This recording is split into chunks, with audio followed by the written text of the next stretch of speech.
So what's the deal here? Am I gonna get Irish coffee now? What? Oh. I can look it up. Hey, what is it right back there? Found it.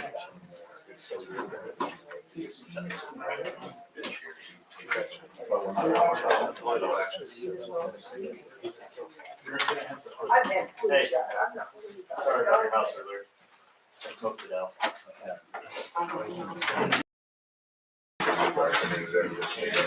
Yeah, a little bit now. Hello. Save the seat for me? Yeah.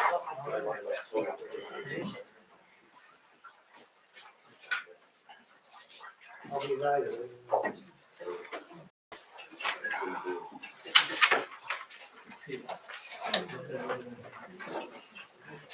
We have a new set, as you see,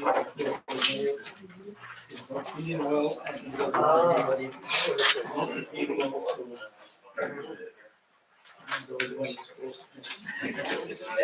And this time I'm gonna have Corey run this meeting. I'm interjecting on him, but I'm gonna try to save my voice, so I'll have Corey run the meeting. I can bring my house. Yeah.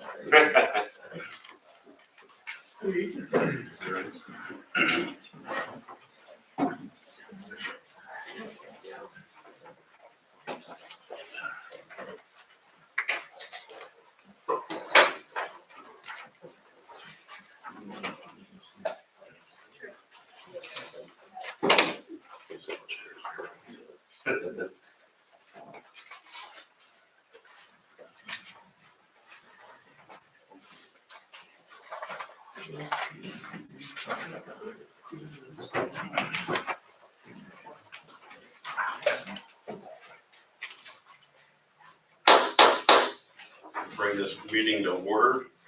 Stuart City Council, tentative agenda, Monday, December 12th, 2022, 6:30 p.m., council chambers. Call to order. Morgan. Here. Cobble. Here. Renslow. Here. Goling. Here. Myself here. Okay.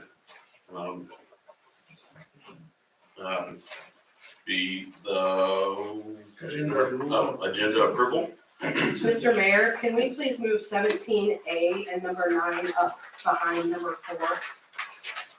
17, A. 9 going first. Okay, so 9 first. Can you move 17A up behind number 4 so that way Jason doesn't have to sit through the whole thing? Yeah. Put this on 17A. 9, 17A, and then we'll start with 4 again. Yep. Okay. So, So moved. okay, do I have a second? Second. Good, moved by Renslow, second by Morgan. Now you vote. Morgan? Yes. Cabo? Yep. Renslow? Yes. Dolly? Yes.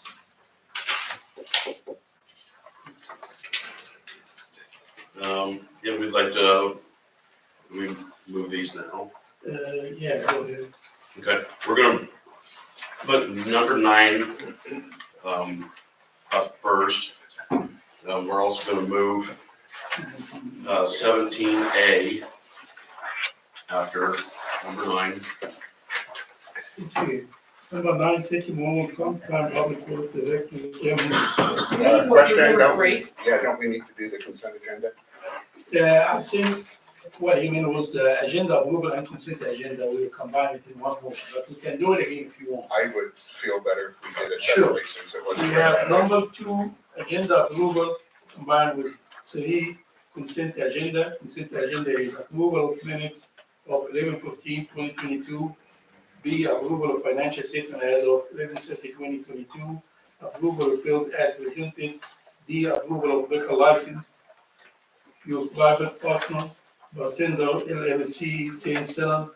E, approval of liquor license, the Cobb on second. So moved. Moved by Christina, One second. second by Jamie. How do we vote? Morgan? Yes. Cobal? Yes. Renslow? Yes. Dolly? Yes. Okay. Number 9. Number 9, Jim Henderson.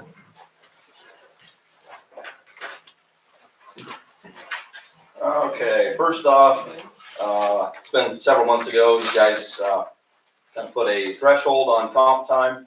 Ash and I discussed it, just make you aware that we may exceed that threshold by the end of this calendar year. It's just right there close. So just an FYI that we may reach that point. Also would like the council's blessing to, next month I'll bring a extension of the mowing contract for the North and South Oak Grove cemeteries, as well as the spray contract to extend those for the second year. Also, I would like the council's blessing to take bids for mowing all of the city-owned properties that we currently mow by Public Works. I don't know if everybody's aware of it, but we're back down to 2 employees instead of 3. And whether we use these bids or not will depend on what our employment status is at that time. And to add on to Jim's, with his comp time, they had 127 hours, Corey did 190, Jim, but take time and a half. That amounts to 476 hours, but it's 2,080 hours. So they still got 1,604 hours if you'd have a third person. And that's what I'm saying, that a lot of other towns around us have a lot more employees. I think they're doing a fantastic job with the amount of help they have. But I think it would help out trying to get the mowing bids out, except Jim said the sewer plant, he'd have to do that because it's too steep. If we can get bids for the rest of it. Can we split that into an A and a B? And just a question, is there a reason why you don't want to take bids for mowing next year or? Take bids for mowing. Mowing and spraying. Oh, of the cemetery, well, Yeah. it was brought to my attention that we don't need to take bids if we're satisfied with the performance that we've had. According to attorney, is that correct? If you're satisfied, you don't have to take bids. If you wanna take bids, you can take bids, it's open. And it would have been a 2-year contract anyway, short of all the debacle that happened. So this would be the second year of a 2-year contract anyway. So would this be actually the first year that we've done that? We've done it for the cemetery for several years. That's what we did with John Schwinger Yeah. year after year after year. Oh, see, I don't know. 'Cause Yeah, I we wasn't did on not council. Redo the contract every year. It was just extended. Can we just refresh what the original terms of that contract was, just because it got, Could if I had Oh, it with yeah. me, but I don't have it well, with just me, before James. we, Yeah, I'll have it for the next meeting, yes. So when we do the cemeteries in the first part and then the city mowing in the second part, can we split that into 2? Motion. Or do we just have to say, okay, to bring it to next meeting? Just bring it to next meeting, I think, because we're not voting on this right now, just to bring it, so. Right. But that's. Any Thank you, Jim. questions? That's all I've got. Thanks, Jim. Thank you. Now we'll go back to 4. No, Well, we're gonna do 17. Oh, 17, yeah. That's, go ahead.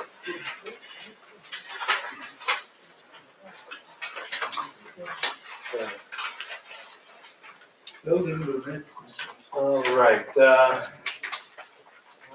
submitted into your packet a list of questions that had been brought to the attention of C.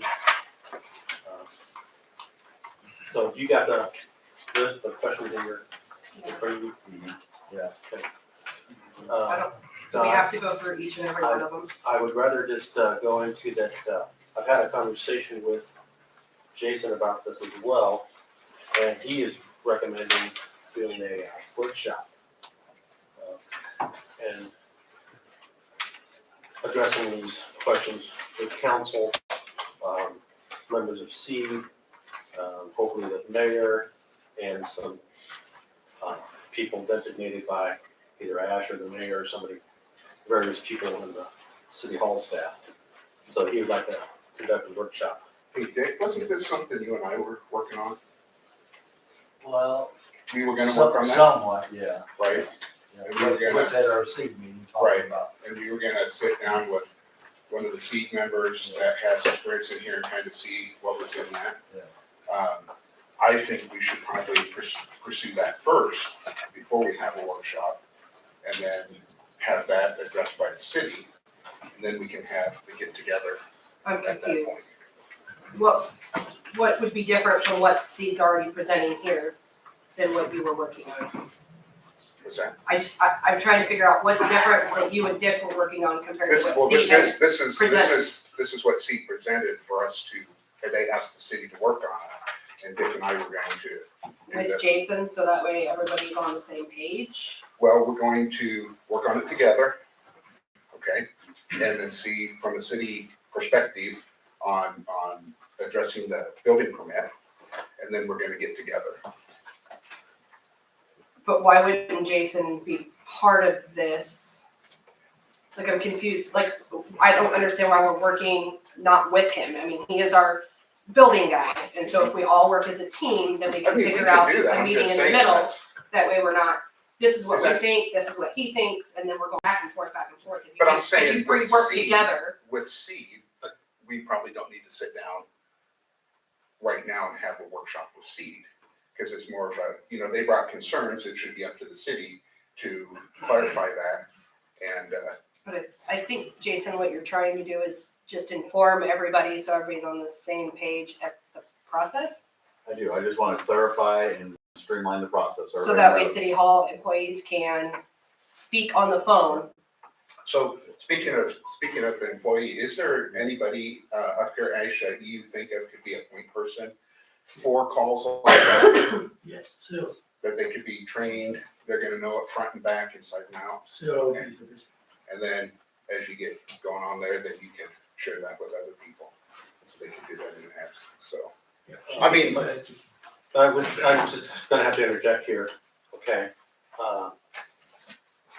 One of the top concerns is that contractors, and I will have to say that I've received calls as well, that there's a number of contractors that have made comments that they make a phone call to City Hall and they're dispatched or they're sent off, they're told to call Jason. And That's what he was trying to fix, is if Sarah's the point person. that is one of the main concerns of Seed as well, that they would like to see get addressed. But Jason can work with Sarah on getting her used to the process and walking her through it so we can start answering these questions while they're working on the rest of it. Right. Yeah, I mean, that's fine. So I was just under the impression that everybody's trying to get the same thing done. Right. We're nitpicking at words.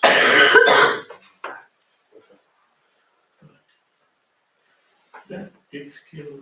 Can I work with Jason and Seed and the mayor, Ash? I'd like to do that too, because I think at the seed meeting, we had discussed that. And the seed members had asked, since Dick and I were there, if we would take that duty. So, So we'll get something organized, get a meeting organized, a workshop organized. The workshop's not a bad idea because that can include everybody, so we're all on the Yeah. same page. Thanks, Matt. Thank you, Matt. Thank you. We'll go to four. Item number 4, request for a hearing, nuisance violations. Mrs. Jones of 920 North Main Street. She's present. You want her to stand up there, can she stand here? Well, the deal is, if she stands up here, the camera, so people can see. You kind of got a time limit too on things, we got a lot on the agenda tonight. I'm not gonna talk very long. Okay. I already talked to I talked to Viola. But I think in my situation, I should have never got a citation. And Dick's my neighbor, so he knows I've been working on my property. So I think really that inspector needs to go before the city council and the mayor before the letter's sent out. And I didn't get stuck to a catalog, and I didn't look at my mail. The second letter, I didn't have to sign for it, and it said I had to sign for it. So, but anybody that lives in my neighborhood, and Jim Henderson, knows I've been working my tail off to clean my place up. And it's not as messy, never has been as messy as a lot of other properties in town. But I don't care about other people's properties. I care about mine and satisfying me, not everybody in the city and my neighbors. If there was a citation, there should have been pictures. And I should have been told who turned in the complaint. Because it was very stressful for me when I got that letter. There's no pictures? No pictures. Isn't that a requirement that we Letters had back to asked? them, yeah. And I tried to contact that inspector and he never returned my emails. So I don't think I deserved this citation, and Dick said he took care of it, so. I said it's off the list. The complaint, we don't necessarily go off complaint. No, he It doesn't goes have on to his be a own. I didn't certain know anything person about that, it. it doesn't have to be a certain person that complains. It's Max going through our city and finding the people in violation. So it wouldn't be any different than if I had a bunch of stuff in my yard that he would come by and he'd give me a citation for the same thing in my yard. So but the pictures, we've addressed that and we're getting that taken care of, and Response to emails? If I, wasn't there a email on that letter or something? Or- Yeah. I mean, 35 page, I if believe. emails are being sent, I would expect professionalism to get my back. He responded to it. He said she would get one. I never got a response from I him, don't know where, he did respond to you. I know he did. not to me. Maybe, I don't know where it went to, but he did reply. Well, the thing is, it said I had junk in my yard, in parentheses, cut and fallen sticks. You get a citation for sticks. Everybody has sticks in their yard. I have tons of trees, so I'm gonna have sticks in my yard. But I'm not upset about it because Dick took care of it. So, and I love living in Stuart, so, but there's other properties look worse than mine. So, and I can tell you exactly when I went out and worked on my yard from February until end of November, so almost every day, so. Okay, thank you. thank you. And Yeah. just for the record, the council has pictures here. That's code enforcement there of Marty Forrest Place. We've done numerous big time cleanups in this town. We did Shumus's twice, Marty Forrest, Mumford's, Harrison, Hardman's, Burger King. They said we have to have code enforcement, but I don't agree with just sticks in the yard. I didn't know anything about it. Shirley Jones contacted me, and then I said, I'll talk to Viola, and now we're not hitting people with sticks. But I've had the Dexter mayor and the Redfield mayor approach me how we do our code enforcement. They want to get stuff done in their town. We definitely have to have some, but at this point, I want to work with Max and Jason on make sure we have pictures. I called our old code enforcement guy, Ed Leadham. He said, yes, I had pictures from day one. So if somebody says, hey, I got a notice, I can go to City Hall and look at the picture. But I'll work with Max on this. The main thing is the picture's worth 1,000 words, and so we gotta have the pictures. So my problem is in the contract that we signed with with Max, it was a city employee. So I think we went through this when we had this 2-hour-long meeting and had to incur all these extra things that Jason and Max are to be dealing with City Hall employees and nobody else. So if the city council is expressing to Jason and Max that we need the pictures, Yeah. I don't think it takes anybody else to eat up their time I mean, I know that you wanna be very involved, but we've already established that it's eating up too much time and they need to be able to do what they need to do. So I think as long as Jason understands we need the pictures, we're not doing toys, we're all on the same page and he works with Sarah and Ashley and Nadine, I think we should be good. But I've gotta be involved because I'm the one that gets all the phone calls. I understand that, but that's what City Hall's for. The contract doesn't say the mayor, But Max and it's the City. city hall here on the weekends. That's when the call. No, but it doesn't say the mayor. No. You're eating up all the time. We've already established this time and time again. I said it when we went into contract with Max, that we can't have you eating up all the time. You get to communicate with Sarah just like the rest of us. I don't get to call Jason and be like, hey, my neighbor's weeds are so tall, they're hitting my truck. No, I took it and filled out the form, turned it in to Sarah and let her take it from there. We have to treat people equally. But for your information, our new lawyer, did you know he already quit? He didn't, our new lawyer is a law firm. It wasn't one person Yeah. specifically. But all the final infractions went to him. They told me Matt Mitchell had quit.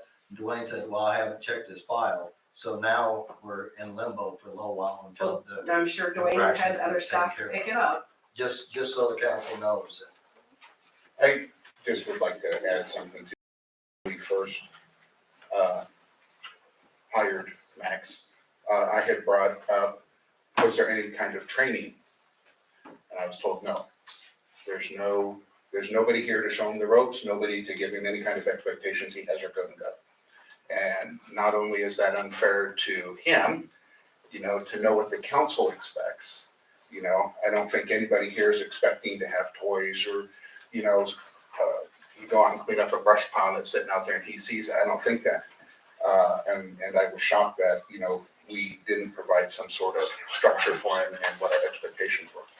And I think, you know, I don't know who would do that. I don't know if we need to do that as council members, or if Dick could convey that to Ash, you know, or we convey it to Dick or something and say, these are our expectations. This is what we're looking for our code enforcement to be.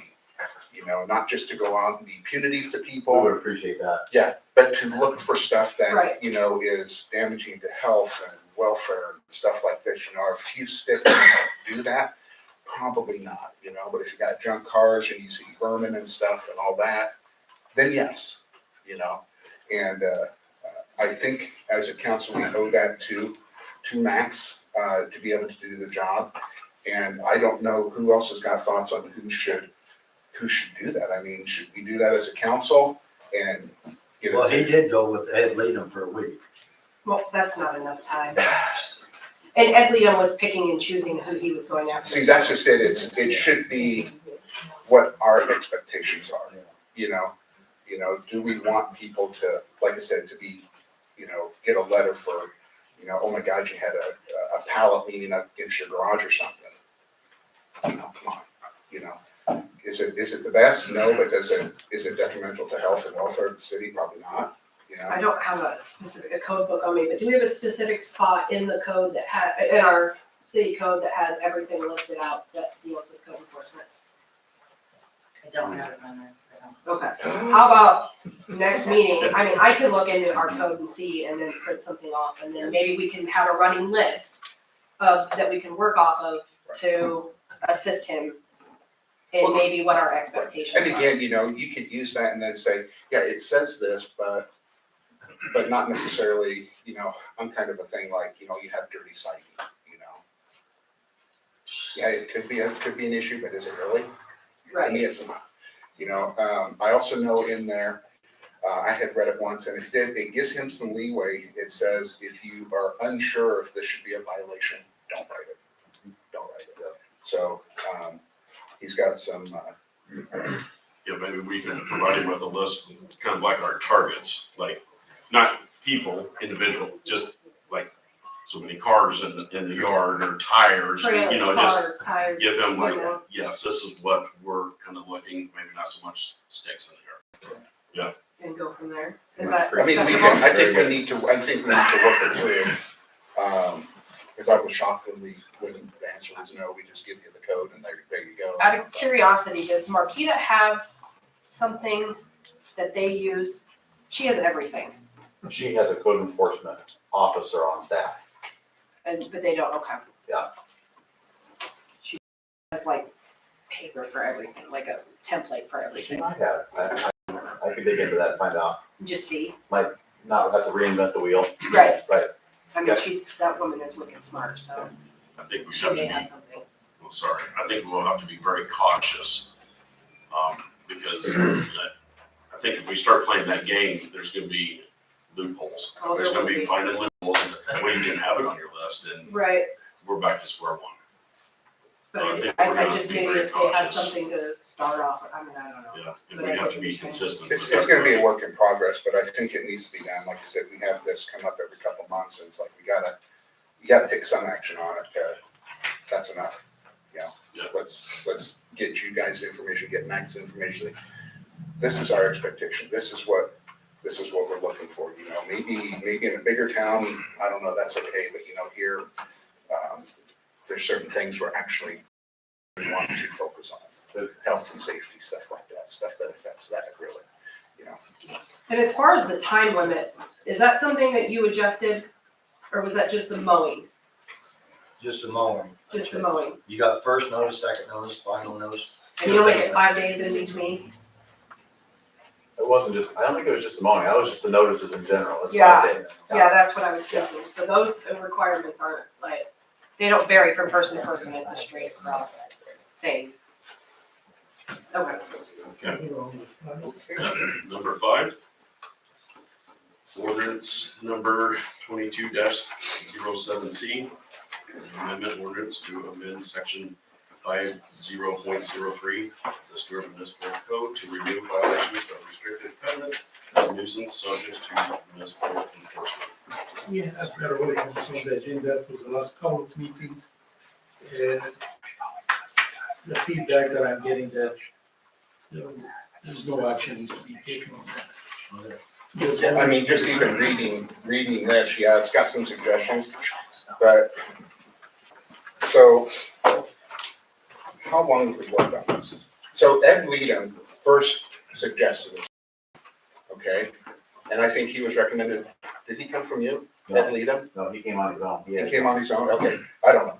But anyway, so he suggested it, then we had a couple of attorneys, we had Beverly working on, so we spent a few $1,000s on this, right? And we got the opinion of, we hired an attorney to do this, they put it in there, and we passed it. I understand everybody's concerned, however, we sat up here and we had a meeting on closed meetings one night. And the lady that put that on said, if you're acting under the guidance of your legal counsel, we're gonna be okay. So really, I think we just leave it, we put it to rest, and we move forward at this time and deal with stuff as it comes up in the future instead of rehashing it all the time. Okay, so there is a no action on item number 5, and we put it aside. Item number 6. Item number 6, Christina Reslow, street closure. It was just the form that we talked about last month, and I just said I would bring it so that way we could turn it into Mr. Tiernan to put it as a form. So that's all it was. It's okay, we It's just- need a motion. Okay. Need a motion? Need a motion? I'll make the motion. Moved by Dolly, Dolly. Second. second by Morgan. How do you vote? Morgan? Yeah. Cobal? Yeah. Renzo? Yes, Dolly? Yes. Myself? Yes. Item number 7. Okay. Item number 7, police department, speed cameras.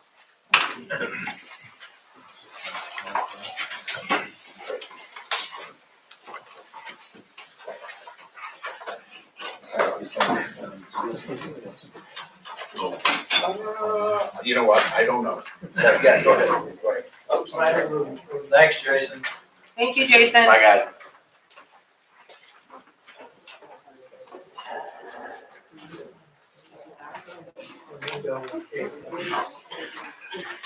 Okay, IT. Well, Nate was sitting. Nate, you jump up. Okay.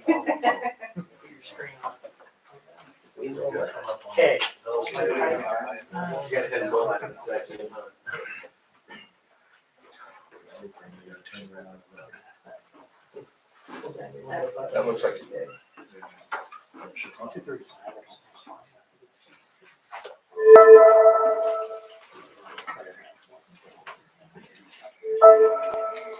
You have to pay your toll there for us. You pay your toll in 235. You have an attorney that calls it their toll fee. They're told fee. Did once, that was it.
Can we proceed with that?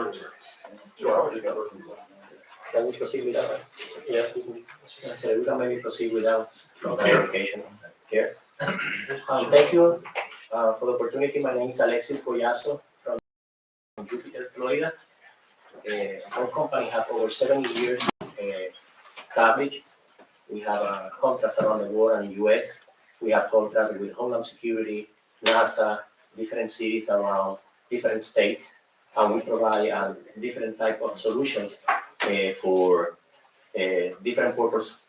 So in this case, for the city of Stuart, we are presenting a turnkey program, zero cost investment from the city.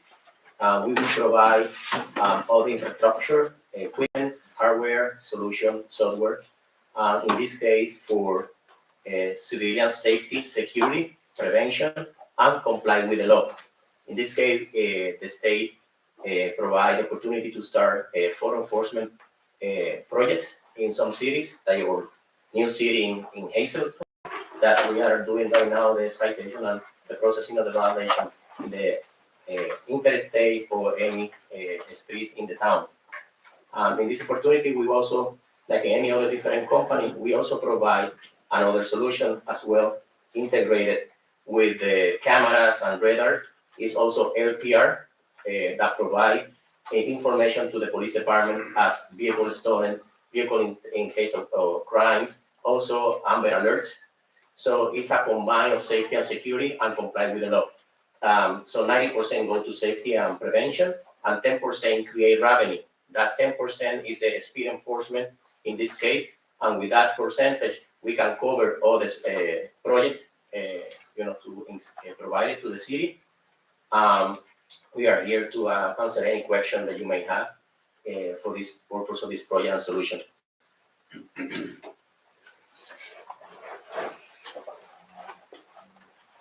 Have you done any studies like to see like what the relative speed is out there? Because this is going to be on the interstate right under the bridge, correct? It can be in the interstate, and then we can add a different type of camera for RPR and safety in the area inside the town that can prevent and notify what type of vehicle is going to the city. So you also have data like a count of vehicle and stuff like that. I was a former officer for the city of Orlando. I'm the first person who started the project more than 10 years ago. And I saw we started this project in different cities. We noticed that over 60 to 80% reduce. We don't have any crash detected or any collisions in the city that we start the programs. Normally in the first year, you will see that over a big amount of people is going to get warnings. Because when we start the project, right away, when we issue violation, first we issue warnings. So we send violation that you need to pay just to tell you that don't do this in the next time.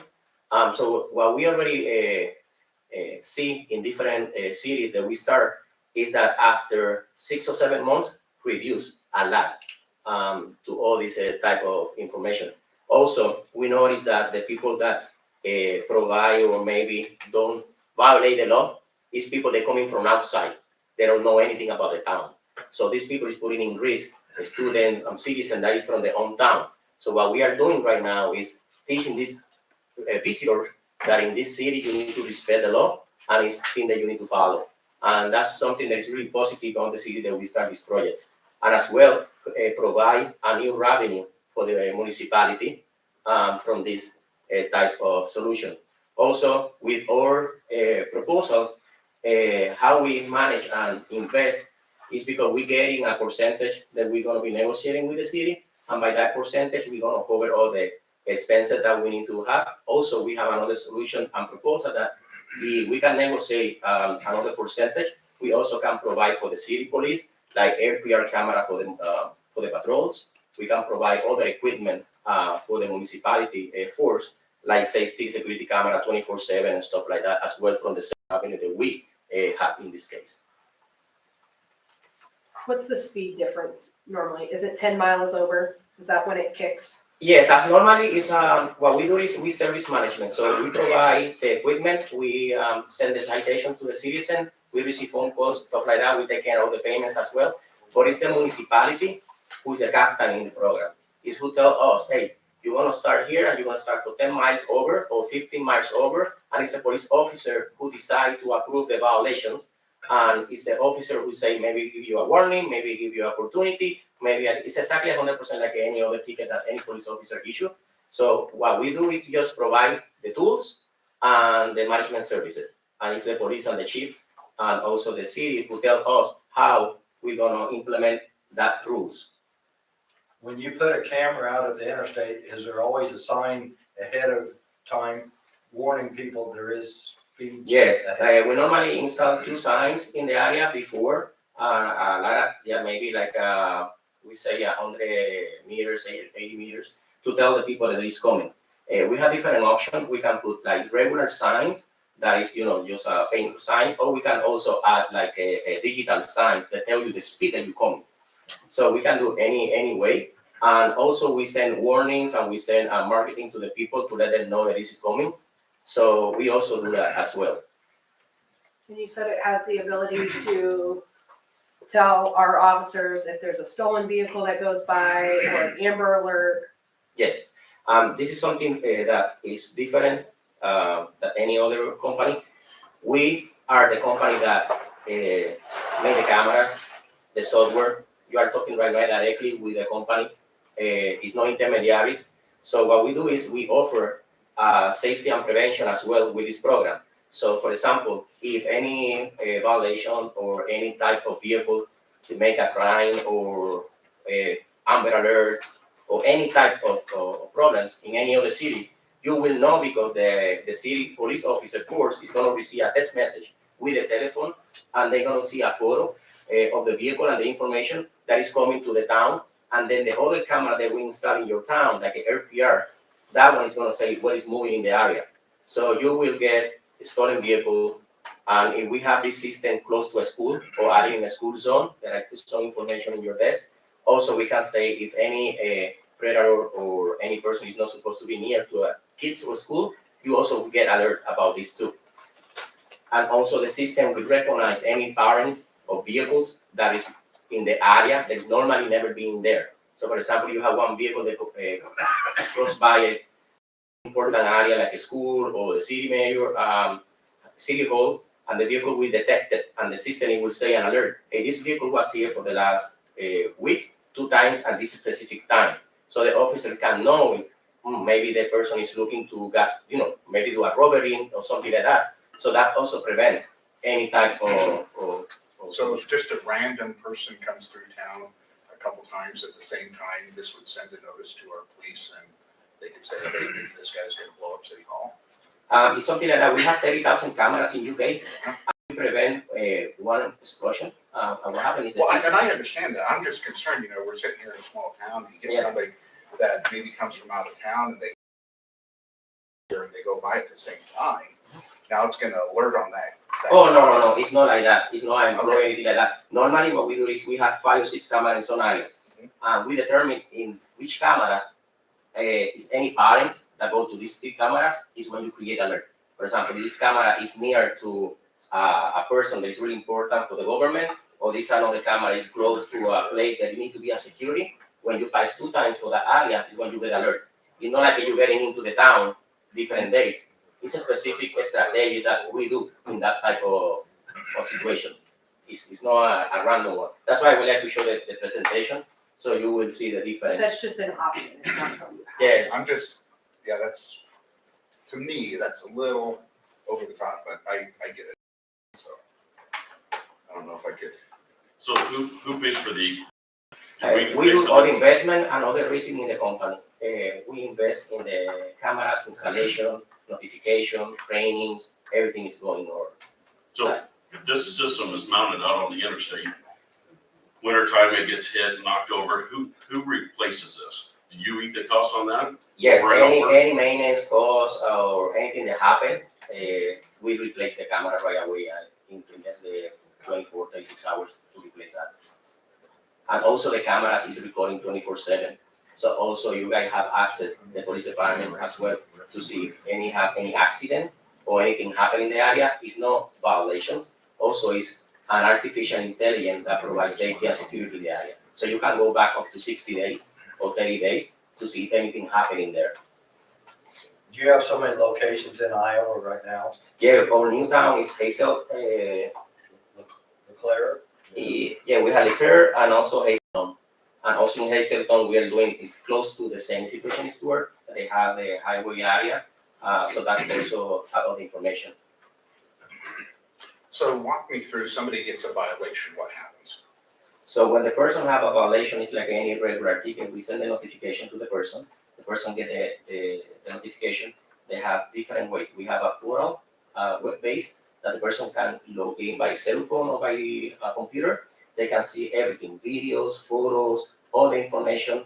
If they want to have a hearing, they can go there and request a hearing, or they can call directly and see, talk about any type of possibilities. You get it So you get it through the mail. So it Yes. doesn't go to the police? No. That's what it, So so, when you go to the police, if the person want to have a hearing process, or talk directly with the person. so who it initially takes a did it. photo, they get a thing in the mail. They get a citation with all the information of the city. So our police department doesn't review that before it gets sent out? Yes, we are not issuing violation. We only do the service management. The police officer, when the person pass the camera, the police officer review.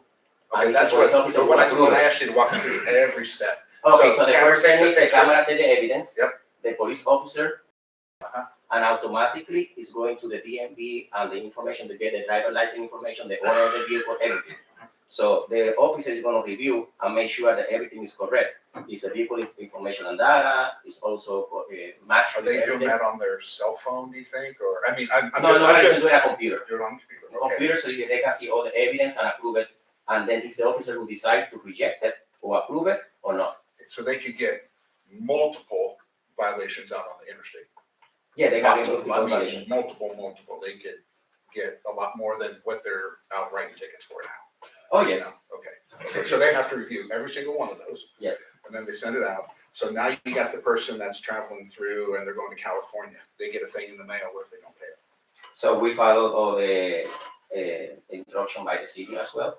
We have a protocol to send second notice, third notice to try to go that. And if not, then we go at the end of the year to the DMV and notify the state, so the person doesn't pay, and then you cannot renew the registration until you pay citation that you have pending, like any other tickets.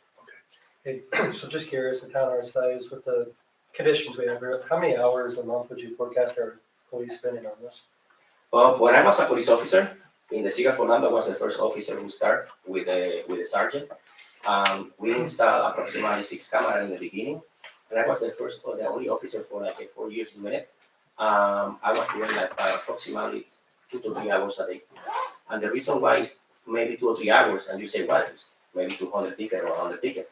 The difference is that the system that we provide you the information of the owner, or the information about how many violations they have pending or before, so you can make a better decision. Because when you see the information, you see, okay, this person have 3 tickets in the last 2 months.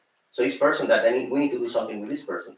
And then you have all the evidence. So normally if a police officer stops somebody, You don't know anything, you just got the driver license, tell the speed, go and buy. But when they receive the information here, they see everything. Also, they can see if the person is, the police force looking for them in another state or any other things or issues to do. So that was 6 cameras, and you said 2 to 3 hours a day. Yes, This would be 1 camera. then it's gonna be less than an hour a day. Something important that I want to mention is this. The cameras also do RPR, read the plate numbers, right? So for example, if some person say, oh, we saw a vehicle that make a robbery in McDonald's or whatever, right? But we don't know the plate number, but I know what's a red Toyota. Then the police officer can go to the software and look for the red Toyota. And then we see all the red Toyota go in that area in a specific time, and then we can identify the whole thing. So that's a really big tool for safety in the city as well. If we install this by the schools area, I know right now in USA you have some shooting in schools, some stuff like that. But this system can tell you to you guys that this car being in the school area in the last week, like I just mentioned before, and this is a specific time. So the police officer can say, oh, what happened with this vehicle? They can check and verify and stop that guy later tomorrow and say, well, you're looking for something that you need to know. So it's prevention. It's a tool. It's you having a 24/7 police officer in this area with an artificial intelligence that provide that service with zero cost for the city. And who's going to pay for this is the people who don't respect the law. So it's not the citizen that pay every taxes. So it's no budget, it's nothing like that, it's no obligation for the city. And everything's going to be in writing. But we could just limit it to the speed camera on the interstate if we so choose. Yes, you can install in the highway with no problem.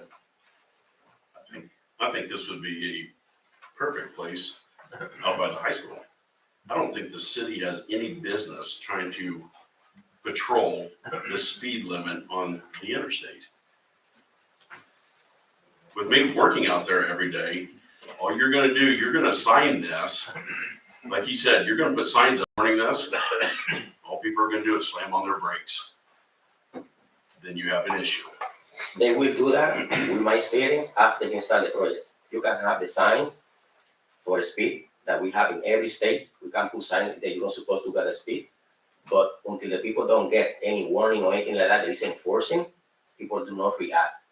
And I don't know why, but it's like that how it works. I don't know of any speed cameras in the state of Iowa out in rural areas. You will see the difference when you start the program from the first time. If you ask for the city that was program for over a year, you can request the data, how many people was running over the speed limit from the beginning to now, and you will see the big difference. And that's something that you say, maybe we don't need to do the highway because it's outside.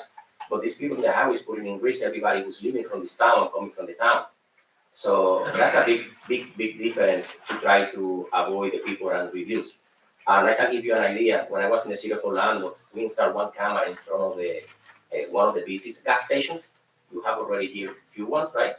And what we do and we learn is that the news go there and ask for the gas station manager, hey, do you have lower business now? They say, no, now I got more people coming at night than ever come before because they know we have the cameras around and they know that the camera not only provides speed, they also provide other things. So if some person do something in your city and get by the highway, because that's what they want to do, they're robbing a bank, highway, you can have all the information of the vehicle and where it's going. And that is really essential for the police officer. You can maybe have all the police officers in the west of the town when the guy is in the south side. So this camera will provide you. And I understand, maybe you say, well, it's going to be creating violation. But some city can pay for that type of opportunity and have this solution. Or you can just, so it depends how you see it, right? But it's what the law is. So any officer can be there and prevent any type of violations or a camera. But it's depends how we see it. Our police chief, does he have access? Can he call Leclerc and get information how many violations they have, or? Yeah, they can call any city and request how is it different. We can also provide the Highway Authority and the United States Department of Transportation. You can Google that and you will see all the different, not only in speed, also in red light, in other type of violation as well. Like in red light, I remember in the beginning in Orlando, when we started that in Orlando was a city ordinance. And after a year and a half, it was a state law. And just in Florida, I remember my first months, we record a person that run the red light. It was 3 kids in the minivan, and 2 of the kids died. And after we install the camera in that location, we don't have any accident or any deaths. It's working. So normally when you hit the pocket of the people is when they understand. What size of cities are those that you're? The Hazel, the one from Hazel Town is close and Lake Claire too. And also I was today in the one in Western and Nevada. Install the projects too as well. Approximately how many people did you? And it's a small town, I would say it's like 3,000, 4,000 employees.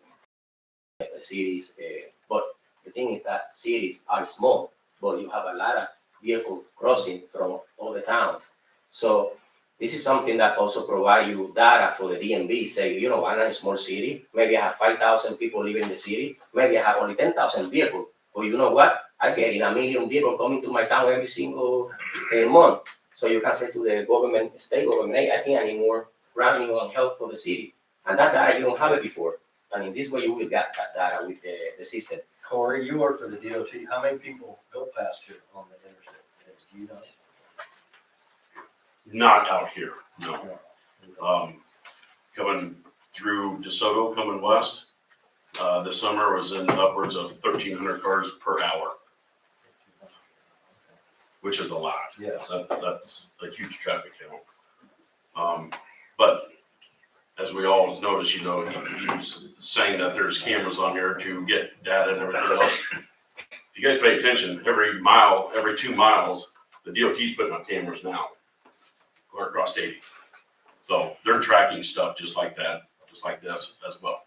And also the state can have a camera for speed. So maybe you have the opportunity now the city to do the speed and get a little revenue and protect and manage the software and manage the solution. Or maybe the state can do it tomorrow and install a camera there. You will have the same enforcing, but not the benefits of have the software, the data, and also the information. Then also you have the police for deciding who had the ticket or not, because they can have that. And if they put the state will want tomorrow, you don't have any access to that information as well, or the revenue. I know this is a very controversial thing and lots of people have opinions. And I have been pushing for Dave to have this gentleman come and present and give us the options. I mean, I would like to see what number, I mean, just price-wise, you know, percentages and stuff like that, and just explore what those options look like, but that's just me. I agree. I mean, from what he's presenting, I like the system. I think it would be huge if we put it up by our high school for our kids. Could we, I think- can you do like, I mean, I know that you're really against the interstate, but the interstate and the high school? Yes, yeah, we can put in the high school, in the highway, and also we can add different camera for, not for purpose of make violations in the police vehicles, and also in the entrance or outside of the town. So you will see if you have any problem that where the vehicles are going, like in case something happened. So it's also prevention. So with the same amount of money that we are getting from the speed, right? We are also adding hardware to the police department. It's not creating any problem in that way. How long a contract do we have to sign? And normally we sign a contract for approximately 4 to 5 years contract. 2 to 5 years? Yeah, it's depend of the city. So we can say 3, 4, 5 years depend. Normally we have like 4 months to starting after we sign the contract. So we need to get approval of the permits for the installation, the DMV, integrate the DMV data with that. Would it be a good idea to have the police chief submit some recommendation? You're gonna be dealing with it. Right. On the DOT part of it, you're gonna have to do a speed study. Whether we pay our officer or a private person to do it. There is an application form. Is that just for the interstate, Corey, or is that for any road? That I don't know, Mike. All I did ask was for the interstate. Okay. I asked our traffic engineer, out of Council Bluffs. He sent me the paperwork, which I'm more than welcome to share with you guys. If you guys want to read it, I can send it on to you guys. Yeah. But he did say there would be a speed traffic study that would have to. We would have to apply to the DOT, and they would look at those numbers and see if it is granted. Okay, yeah, 'cause- But, sorry, go ahead. no, I was just gonna say, didn't they have to do that on 235? Yep. In Des Moines, the DOT had to sign off on half of them. Who does that? Do you do that or we do it? No, we do everything. We have lawyers, engineers in our department. As soon as we sign the contract with the city, we don't have a meeting directly with the DMV. We start making all the information needed. Also, we have trailers that have all the cameras with solar panels and battery. So we can add it like tomorrow, add it there, give them access so they can see the flow of the vehicles. So they know that we are not inventing data. It's gonna be a data that they can have directly. So we cover all the expenses and everything. So it's no, it's zero cost for the city from the day one. Okay, so even if we had to do that study from the DOT, you would pay for it? Yeah, because it's the same story. As soon as we sign the document, it's regulated by the DMV that we need to provide data to qualify, right? So when we sign the contract, we go to the DMV, say the city already want to start the project, they hire us to do this, and then we have that directly with them to work the whole study and everything with them. And DMV, mean DOT. Yeah, DOT and Department of Transportation. Also need to do an integration with our software with the state. So we can tell them if they have any violation, anything like that. So in case you want to renew the driver license in any town in the state. Okay, I So- think, I just had a quick, so, I don't know, I think you guys were here when we discussed this, I think the new council was here, I can't remember. We had our attorney here talking about this as being very controversial, and he was kind of against that, not recommending that we don't do it, so just keep it in mind. He was, I don't recall him recommending not to do it. I never heard him once say, don't do it.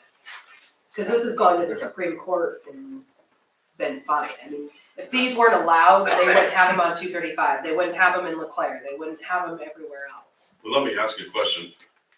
Why do we want to go to the interstate? For what? That's where, when Dave first approached us with the speed camera, he brought this to us and said, hey, this is an option. That's where they recommended it. I can see the I didn't money side. specifically say that. You will get someone. I think the interstate, you see two reasons. You see just a higher flow, and then you see, you're not gonna have your locals, because that could be a big one too. If we put it under the bridge, you shouldn't have people that live here. Yes, it's more than a state. So I don't know if that's a big reason, but I understand I like the highway too, it's just you're gonna get a lot of locals. So we're trying to stray from that.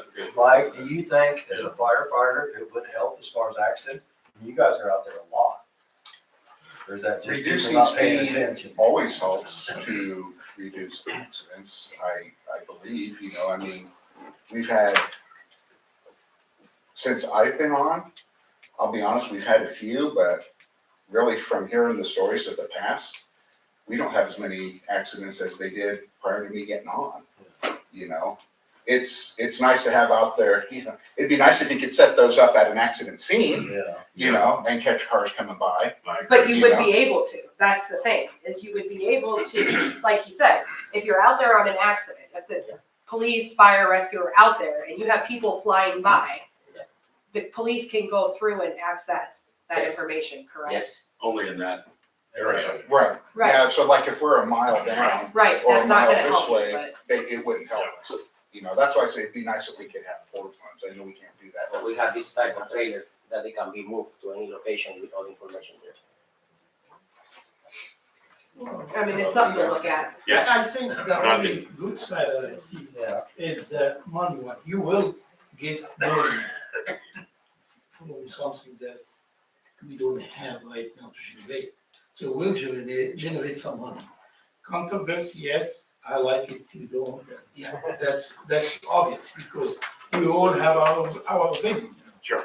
And I can't right now, if you wanna hear it, I don't like Looking it, at a but photo from a camera. Video, video and everything. my job, I am supposed to tell you what you're gonna get out of it. You're gonna get money, yes. Especially if he's paying for everything, if I'm hearing him right. But they get a portion, they get a percentage of it. Yeah, so You're still not. financially, you will be gaining money. Who likes it, who doesn't, that's, I think the big one's gonna be is Dave, if Chief Rehog gonna, what's gonna be his opinion on it, because how long does it take for an average citation? When it goes to him, how long does it take him to decide whether he's gonna write a ticket, whether he's not gonna write a ticket, whether he's gonna give a warning? How long does that process take for him on his? The camera right away, sending seconds the information to the software of the police officer. It's depend on the officer how long it's gonna take for him to approve it. But they just push a button, correct? Yes, They don't have to they- write anything. or No, no, type anything, they just what push. we do is in the software, Yes or no? we collect the signature of the police officer, we have a letter signed and authorized that this is the signature of the police officer. We add it in the software, specific for his user and password, so every time that he log in, approve one, and it's automatically go the signature there with the player of the So it information. should take a second, right? Just a couple seconds. for it. Depends how many seconds he take to review everything, because it's gonna be the information of the owner, and the information of the vehicle, and then all the data by the radar information as well, so he need to identify that, and also he can see if they have past violations or not, or if the vehicle is stolen or anything like that. Something that helped for us a lot in the city of Orlando in the beginning was that with this data, we noticed that we have, for example, maybe you have in the highway 20 vehicles every week, stolen vehicles, and that's stolen getting to the city now, right? When I was in the city of Orlando, I say to the officers, hey, can you check next month and identify all the stolen vehicles? So we have videos and photos, right? For months, this person is driving a stolen vehicle every single day and coming to the town. So the officer one day go to the corner of the town and say, okay, come on, get out, you stolen vehicle, you arrest. No, it's the first time I drive in this car. I don't know that was stolen. And we have a video for a month, every single day. So that data is really good. We installed this in the Mexico and New Mexico, in the borders. We already stopped a lot of vehicles stolen, a lot of plate duplicates. It's a lot of information that the police officer can use for this. It's a big tool for safety and prevention. If it's okay with the council, we refer this to David, the police chief, and have him come with a final analysis, so we can see his side. Yeah, and then get his, what it looks like. Will you be able to work with our police chief? Oh, yes, from what I I think know, you've been is the working police with them chief want to before. move forward. That's why he was talking about to present this to the council. If it's okay with the council, we'll refer the item to the police chief. Thank you. Thank you. Appreciate it. Thank you. Okay. What does the camera do out here? Right at the wrist. That's just for accidents, we can see the road for snow or whatever. And just so the council knows, we've got 3 police officers that are sick, reserve sick, and I don't know if Dave's not here, so he might be sick right now. Okay, we're gonna, for item number 7, the extra bay update, we will wait until the end of the meeting, maybe the police chief will show up, talk about it. It's Otherwise, just, I it's would- $1,500, isn't it? Otherwise, I would just, Can we just, does anybody have any opposition not to approve it?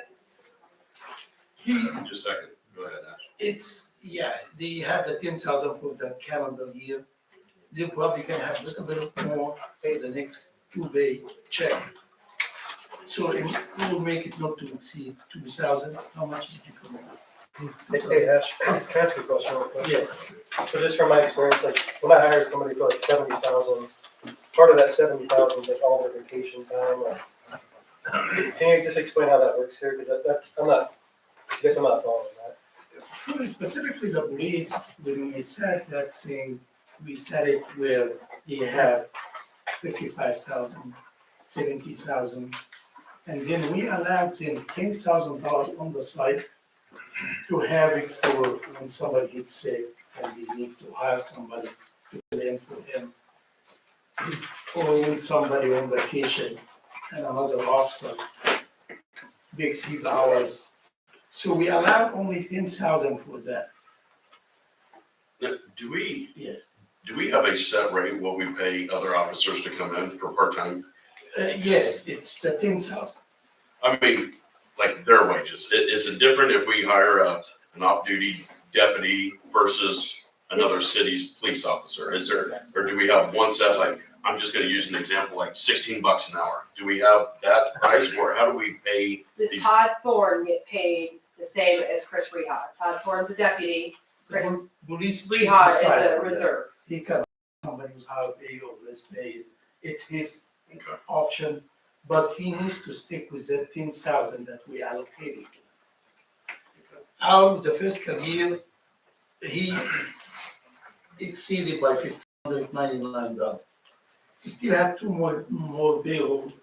It might have another 500 or 1,000, so it might not exceed the 2,500. But actually, is it true when they did that, we only had 3 officers, now we got 4 officers? No, we did it all in the same, You did we sure? not? Yeah. When we raised, Dave said we had 3 Dave- officers. Dave and Katie, I remember this because it got sprung on us right when we got on council. Yeah, it We raised Dave, we raised Katie, and we said we would hire another officer that was right before Daniel, and we would set the tiered did. thing. And, the comes with a grant, we're on the grant, and that we would allow $10,000 extra for overtime and vacation. So if Dave went on vacation and let's say Shane picked up hours, Shane would get extra money out of that pot, that $10,000. Hopefully Dave can come and explain some of this, because you add up all the vacation's going up every year. They're here, and he's penciled out, it doesn't work now. Salary is, I mean, when you get paid a salary, it's, I mean, whether you work 40 hours, 40 80 hours, hours that's or- just the way Yeah, it is. exactly. No, I'm saying vacation. Yeah, well, and I mean, we used to get these printouts all the time, and I asked Sarah for this, and I went through and I was just telling Sarah this, I get, like, you can see where people are taking their vacation. The one spot that I don't understand why there was so much money is that everybody got paid for RBTV. And there was a, Here he is, Dave. oh, there he He's is. trying to explain stuff, Dave.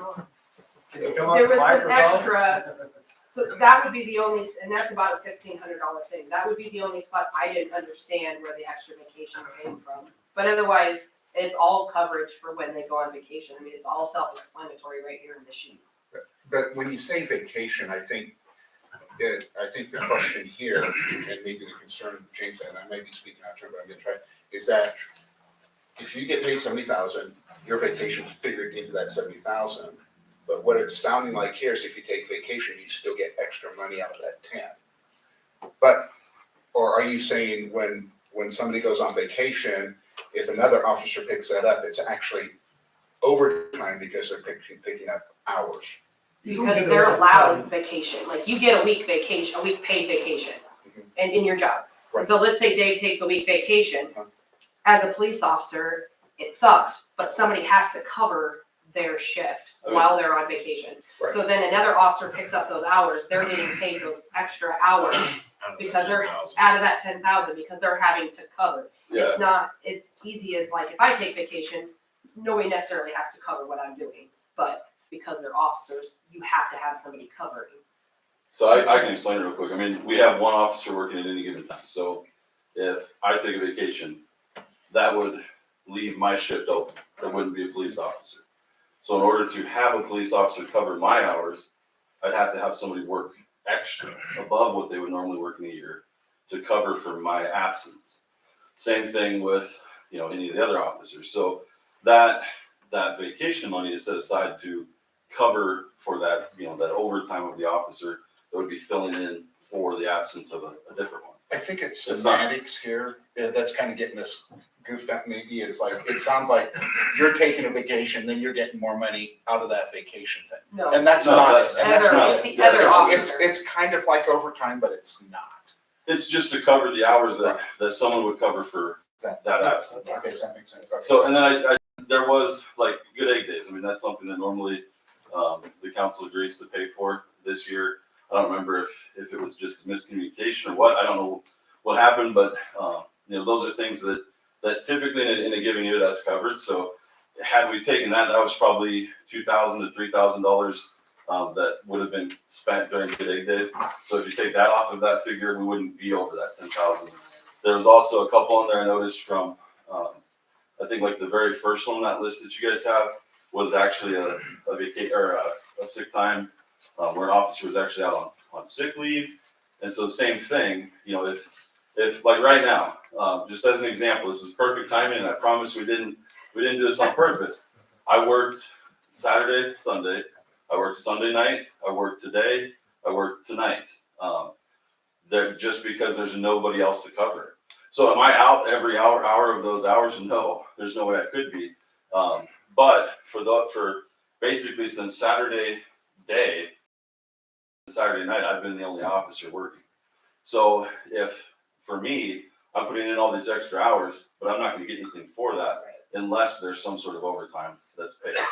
So, and the sick time we can have a budget for, because how many hours of sick time?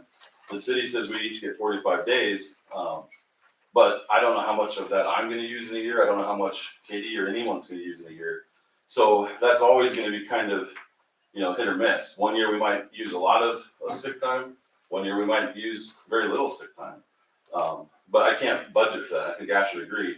It's almost impossible to say, next year we're gonna use X amount of dollars in sick time. It just isn't possible. The only question I had off of the sheets, because you can track on the sheet, like if you were on vacation or Katie was on vacation, whatever. The only thing that I couldn't figure out is during RVTV, there was a little over $3,600 worth of extra pay. And RVTV paid for a portion of that. Is that because you guys had to put in more time? I would have to look at. I don't know, and it's neither here or there, but Sure. I didn't know if maybe what you guys thought you were gonna spend and have them pay for, and it ended up being way more, and maybe, because that's about the difference. So, it's Sure. really not that big of a deal. Sure. If you start breaking it down by week, like Sarah did, you can see exactly, who's sick, who's on vacation, who's on FMLA. Mhm. It's And even, self-explanatory. we've learned with like COVID, regardless of our own personal beliefs on it, the government tells me I have to keep officers out a certain amount of time if they test positive. So there's things that are out of my control. If someone comes to me and says, hey, I've got these symptoms, they have to take sick time. And so we can't just expect other officers to work for free in their absence. We have to have some way to compensate them, or to compensate another officer to come in from another agency. Did you happen to hear what Corey's question was? Yeah, so, well, it's twofold. Does Chris and Todd make the same hourly rate? No. It was more like deputy, but I was Sure. using that for. And that's because the reserve, he's not a full-time certified officer. Someone has to be on call for him when he works, whereas a deputy is fully certified. We don't have to be on call for him, so it saves us some time. But I think it's 2163 or something like that. I'd have to look, but that would be the rate of the deputy. And in the meantime, we're talking about $1,599. You wanted to go to, Yeah, we still have two more payroll. We'll make it 2,500, not to exceed 2,500, and I think we can make it work. and then, Well, with 3 officers down, do you need to hire some help right now with 3 officers down? Well, it sounds like hopefully tomorrow we'll maybe start seeing them coming back, so, we're good right now. Okay, so we'll take that allowance to 2,500. and then next year when we're budgeting, can we maybe address, I know, but it seems to keep happening, and it's not much, but maybe we could. Yeah, Maybe you could take these numbers each year, if you have them, and kind of see where you ended up each year, at the end of the year, and kind of go off of that instead of just saying, well, 10,000. But, it is nice The facts that you got. that we're asking people, if we need more coverage, asking those people to pay for these services. Yeah, For no, the I agree, extra I services. agree with that idea. Yeah. So anyways, I'll make the motion for Make a 2,500. motion to 2,500. Okay, Second. second by, Oh, I She made, made it. moved by Christina, Christina, seconded second by by Mike.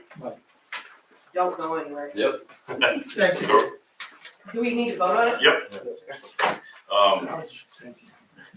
Sorry. Yeah, we need to vote. Okay, Yeah, no. Just the wording. How do you vote? how do you vote? Morgan? Yep. Cobal? Yeah. Renslow? Yes. Golding? Yes. Myself? Yes. Did you catch all this stuff about the speed cameras? Yeah, the majority of it. Okay. Yep. And you're okay with, Yeah, honestly, I don't really have a personal opinion on this matter. I think I can see the pros, I can see the cons. since I've been in Stuart, I've gotten that why are officers on the interstate, or why should we worry about the interstate? I've heard that. And my answer would be, we're the ones that go out there.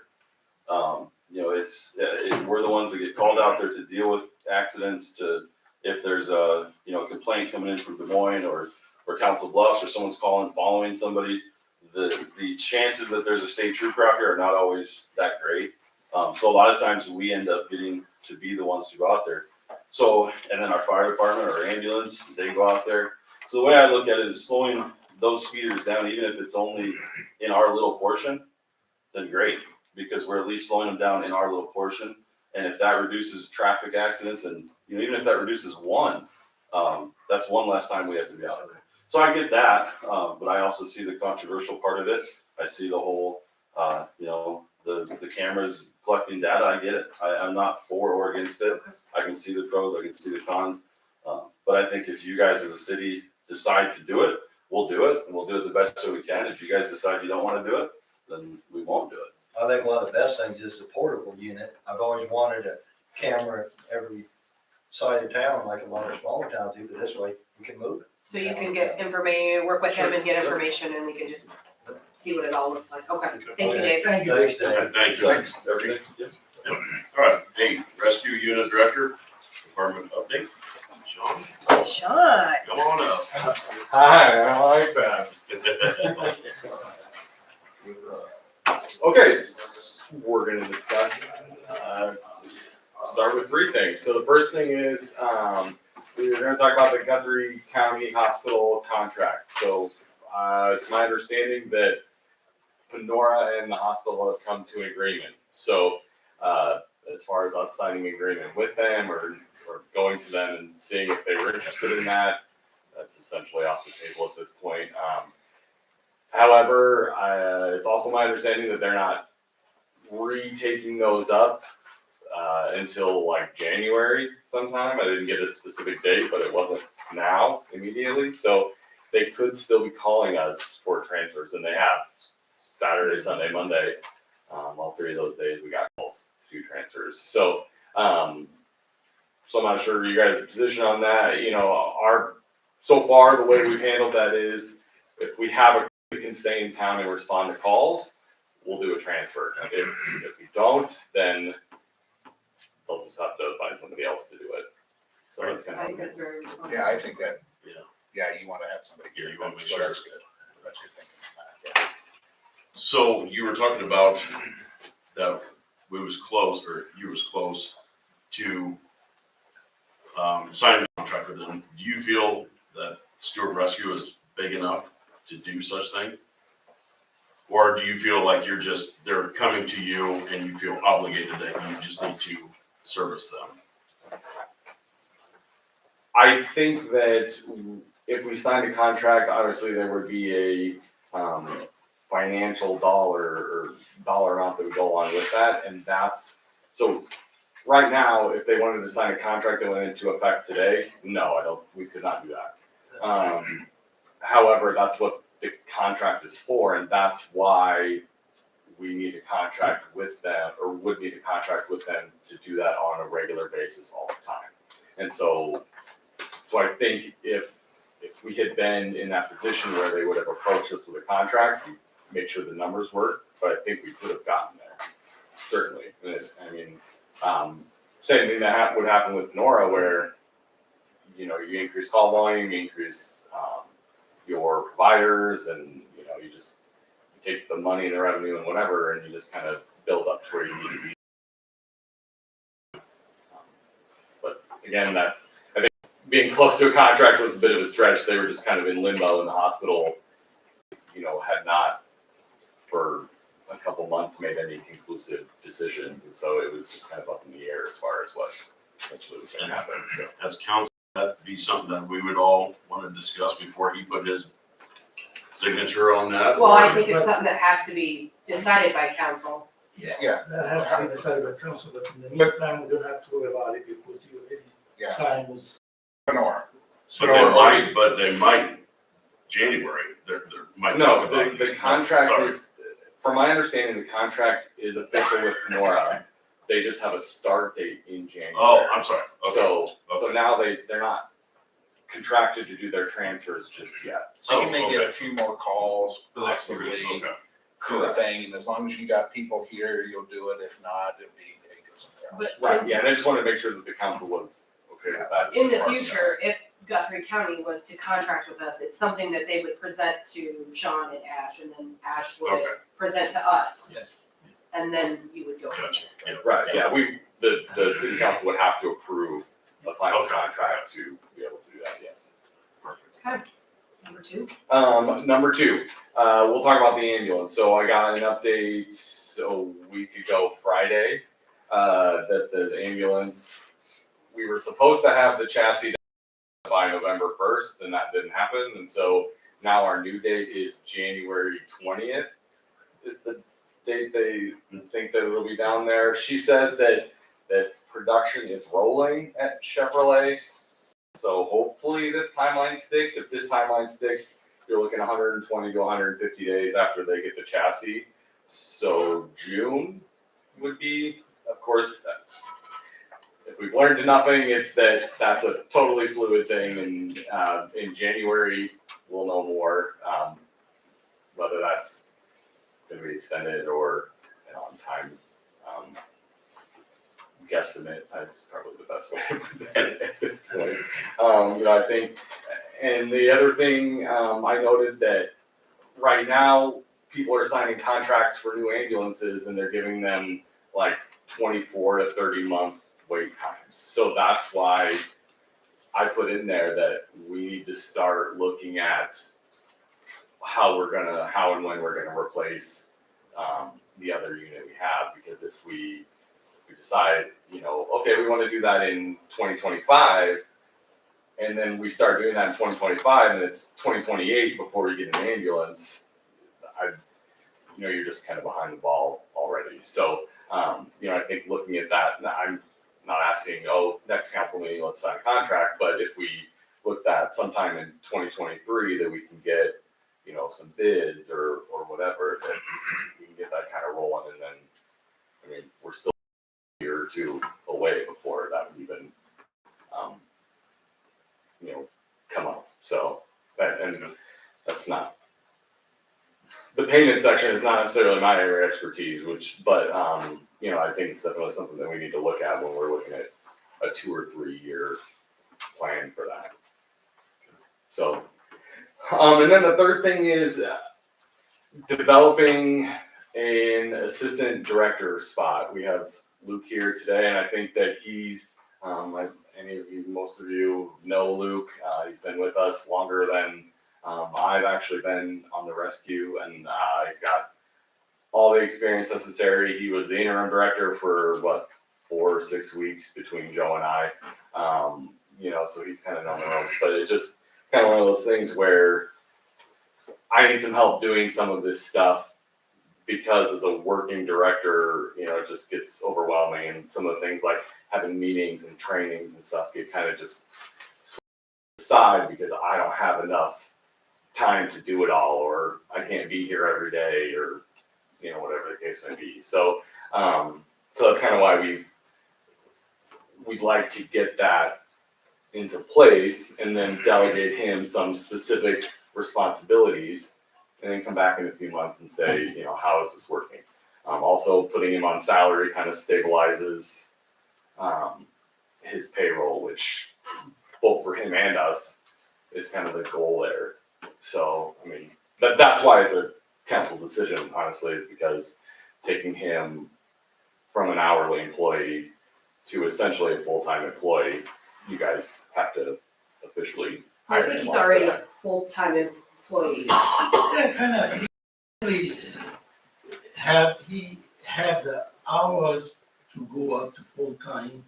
We changed his status to be permanent part-time, without health insurance only.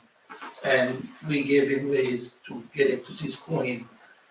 Now, after Sean and Luke, I met with them to discuss the from Sean. And I thought it's a good idea. It's actually the time for us to do something with the rescue unit, especially after what we've been going through.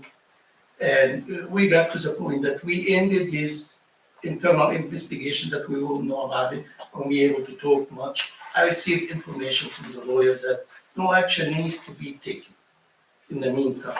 She will, supposedly she will submit written information on her own time. I asked for it. So it's time for us now to do something to the department. We need to stabilize. We've been through a lot. We learned more here and there from what we heard, the complaint here and there and all the stuff. I think it would be a good idea if we support this proposal to have an assistant director. Luke has been with us even before Sean's time. Luke is very capable of doing what he discussed with me and Sean to do. I will allow Luke to make a presentation here, but I will summarize it that we're trying to allocate to him scheduling and training and supplies and all the stuff that he will be talking about. And I would appreciate if we promote what he's talking about. Go ahead, Luke. Yeah, absolutely. Thanks, you guys, for listening to me tonight. An assistant director's position in Stuart is kind of a progression that we see as a town. As a town, we've been growing.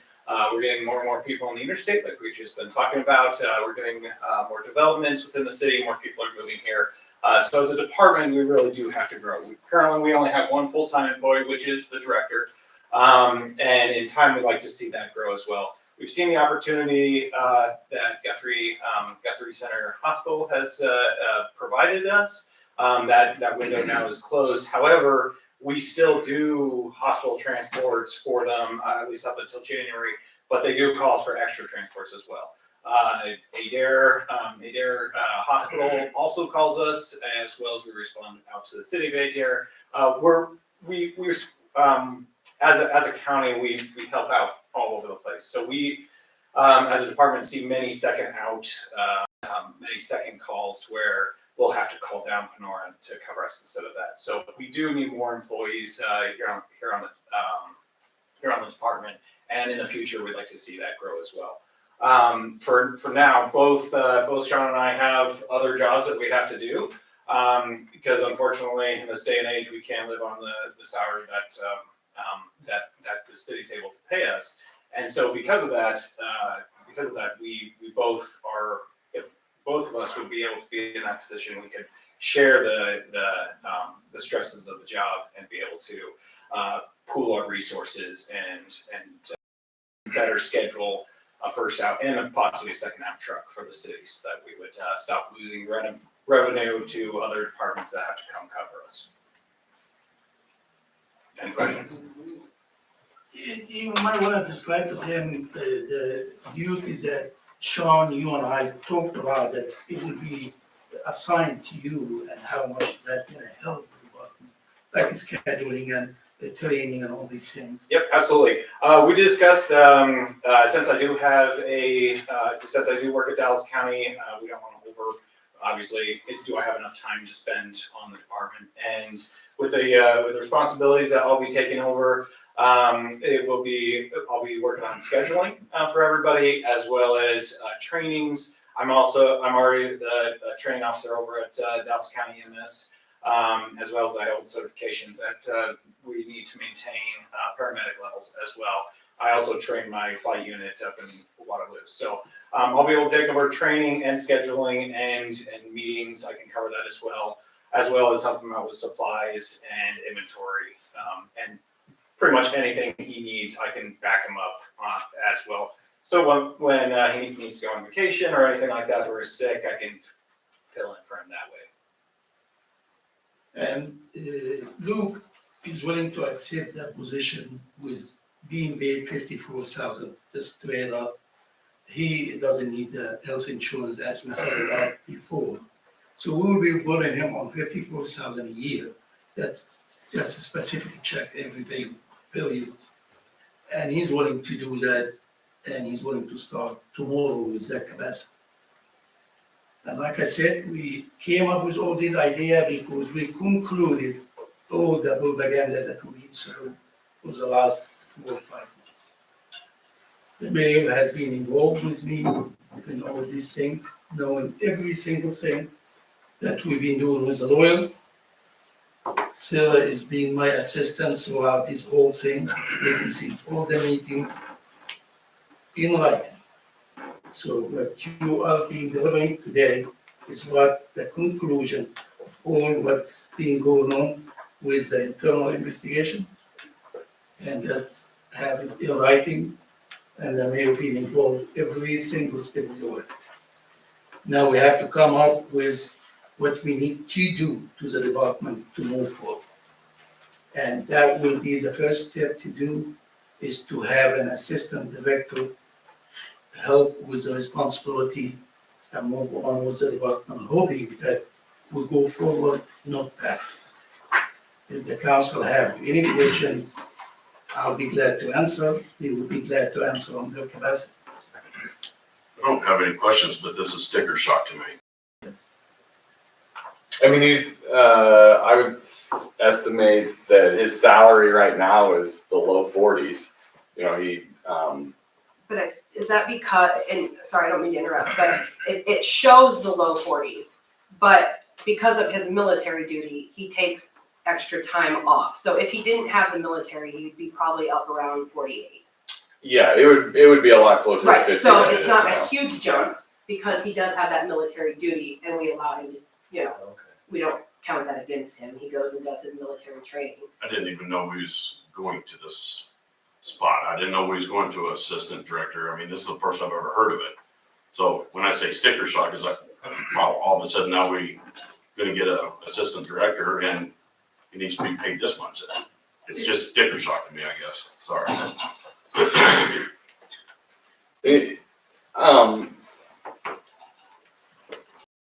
Alluded to it at all before this, you know, but 2 years ago, I think, is when he was full-time, and then I was full-time when I came on, and then, you know, we took him down to part-time PRN, and kind of compensated for that. You know, we're really kind of looking for that, because we've always needed technically a second full-time. I mean, we're the only department that runs the amount of calls that we do with one full-time person.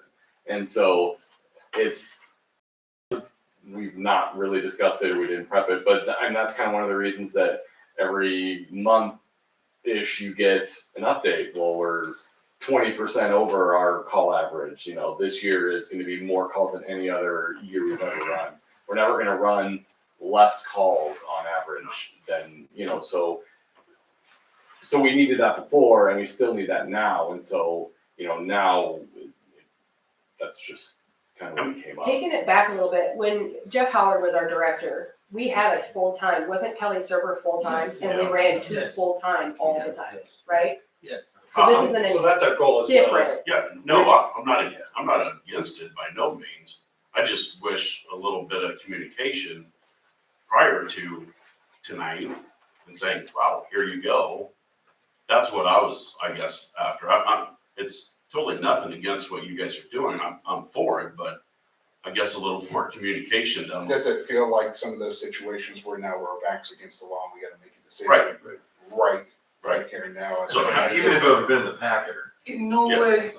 way, we want to take it. We can wait until next month. No, We have to start somehow, you know. All what we're doing now is, between last meeting and this meeting, I'm getting all this information about the stuff that we've been through. It was delivered to the mayor. So you're not asking for a solid, I mean, it would be great to say yes, right? If we say Probably, yes, yeah. but give us time to digest it. You can, You know, if something yes. comes up, something like that. So one question that I have, and I want the council's opinion on it, maybe it doesn't matter, okay? I don't know. With all the history from when Ron was here and everything going, have we ever had another, like, overall audit to see how we're doing, where we're at, to make sure we're up, an independent type thing? Do we feel like we might need one? I'm confused by what you mean by that. just on the rescue part of it. Yeah, just on the rescue part. Well, Oh, you when- mean from when that lady came in? Yeah, What was her name? The lady from the state? yeah, it's been. Do you have, I think you guys get audited, don't you? I don't know. Well, I'm not sure what you're asking. Do you remember when Ron and we had to back down our status and that lady from the state came in? That because was, we were missing reports. That's before him, probably, right? yeah, Yeah, that was before, that that was was before his time, yeah. Do you I remember? do remember that, yeah. That's what I think he's talking Yeah, about. that's, is I people's just, I audits. just want kind So of the state council's. the state comes and evaluates us Every 3 years. Every 3 years? Yeah. 2021 in March, we redid our. Okay, So they, yeah, they have a, well, at that point, Zoom meeting with me, which is kind of the way they'll probably do that going forward. And so, they make sure all our records are up to date. They make sure, So last one was 2021, Dedications, right? 2021, yeah, 2021, yeah. so. So they check And all you that. give that to Ash, or does that get shared with him, or? They're doing something bad. Huh? They're doing something Okay. bad. Yeah, they send me a Because report they and, brought yeah, my attention right away. It's more of a If it's good, recertification. yeah. I'll Of keep it that way. If there was a red flag or a violation, yeah, he would be notified. I'm obligated to notify him. And so then, yeah, but I do keep record of that. We have. With just being the situation that we had, it probably would have been a good idea to say, hey, you know what, we had this audit, everything's looking good, just to keep the council aware of that. Yeah. So maybe kind of going forward, just say, hey, everything's good, that type of thing. Because we did have that situation, nothing to do with you guys, of course, but just No, we just did let have- us know that, hey, We did everything's have- okay. yes, So You're right on that. We'll keep you informed in that regard. I think it's nice that Sean is coming to us saying, it's a lot, and given the situation that we were put in, that, it would be nice to have somebody to help me out. I mean, Luke's already full-time with us, he's already, I work 60-hour work weeks. yeah, I mean, he's already here 2 days a week, and he lives close, and, I mean, it'd be nice. every time I hear the page go off for a second call, I always wish we had somebody. Yeah, and he's close enough Well, that, that's the issue too, is that we're losing revenue to other cities, that have to come down and cover us as well. That's why, sorry, go ahead, I'm sorry. As well as, anytime we go and cover other cities like Adair, Casey, Menlo, Guthrie, Greenfield, anytime we cover those cities, those are incomes that's adding to our pool that can cover our costs as well. so it's nice that they're both close, and then they Right, both can come in and make second units if we need them, Right. I mean, Yeah, we look just at yesterday- yesterday was a prime example. Yeah. I mean, our rescue unit was out, we needed a second unit, Sean was there in minutes. So, I mean, And that's very much what we're trying to do, is to kind of improve the development. The first step to do it is to kind of listen to the development head and try to get in someone who has good credibility. I know him has been working for us, Luke, and practically he's a trustable person, he's a good person to be the assistant director. If the council would like to take to understand, at least we try to explain to you what the development is heading, what we're trying to do, what the investigation resulted, all these things, because you need to know that stuff. Mhm. And we back to what you just promoted, Mike, is the state requirement and inspection, all this stuff. Yeah, just like I said. Yeah, And I'll be honest, I'm for this, I just don't want to take away from other council members that may have a. and I'm for it, I think You it's know, great to level it out and bring some stability and help out, and Sean, it's not so much stress on you. And the training, that's great, I mean, you both are training officers, so that helps. And, I mean, as long as it's in budget, I mean, yes. It's not He's too not much of a really jump, going so- far from what he's. right, and so for me, I mean, not taking away from everybody else, for me, I'm Yeah. okay with that too, so. Let me ask one question. How many, is it part-time, I get you guys are full-time, but how many paramedics do you have that can help out on Stuart Rescue? Right now, I believe there's 9 on the roster, and then there's 3 that, between Luke, and then Danny really do the vast majority. There's probably 2 or 3 after that chip in. Shelley's here a lot, Adam's here every now and again. Yeah. So 9 on the roster, is that EMTs as well, or just paramedics? No, that's just paramedics. Just paramedics? Yep. And some of those guys, especially this year, have only worked a couple days. So it can be a long time between when we see some of those people. And then there's a couple, 3 EMT, 4, I guess technically. We just got a new lady in, and then, gosh, I don't know off the top of my head, 6 or 8, like volunteer drivers that are not specifically fire department related, that are paid by us.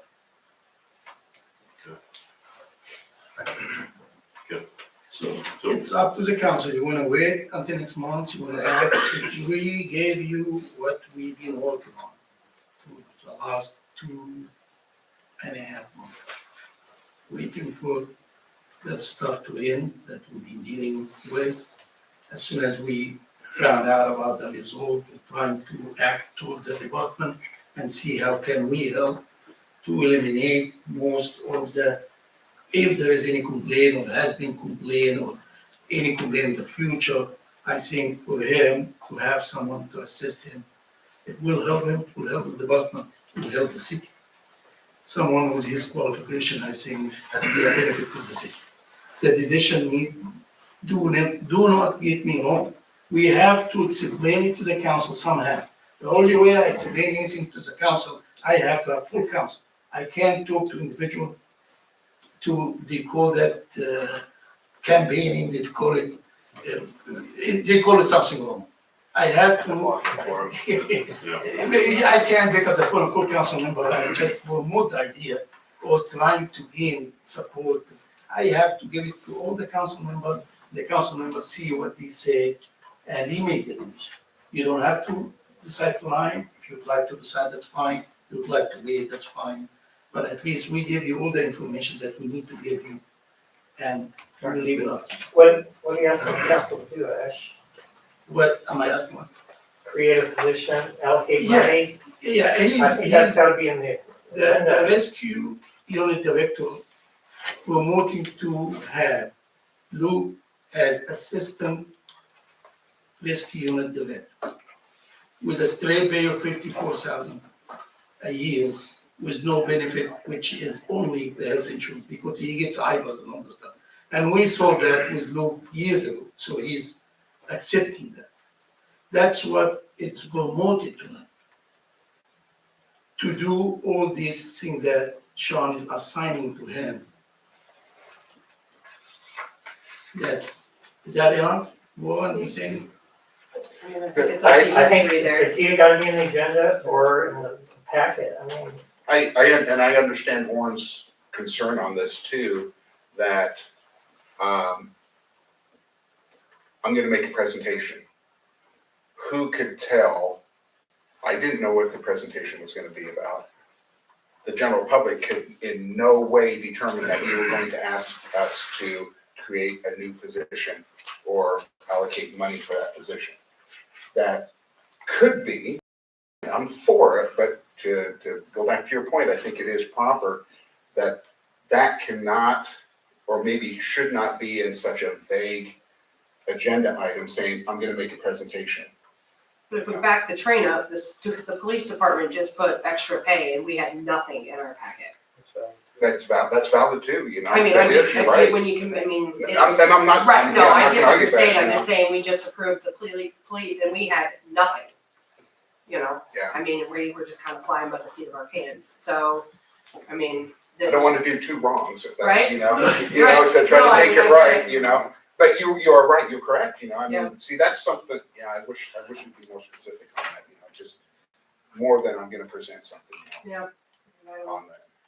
You know, I don't know, but I'm gonna leave it, all I know is where I sit on it. Yeah, I'm kind of just a little bit, especially if we're gonna hire, you know, or create a position or something, I wish we would have more spelled out or information or something ahead of time, so I guess I'm leaning towards we probably should push it to a later date, but That's fine. I think I'm for it, As long as I think we really need it, so. That's good. So are you good with waiting until January Yeah, that's and just. putting on our agenda, we'll have a straight line item? Yeah, I mean, Yeah, that make makes it- we you got it feel out, better. everybody understand and all this stuff. Yeah. That's all we need. Right, it will be- And then the line item can be very specific and, We'll be able to get January. Thanks, Thank Liz. you. but thank you for Thank you presenting, very it's a much. great idea. Thank you for everything Any that you questions? guys do. Thank you, Lou. Hey, Corey. Can I take a break for 5 Yeah. minutes? Yep, we'll take a 5-minute break here. Sure. Just trying to keep you guys out of trouble. Yeah, no, I agree.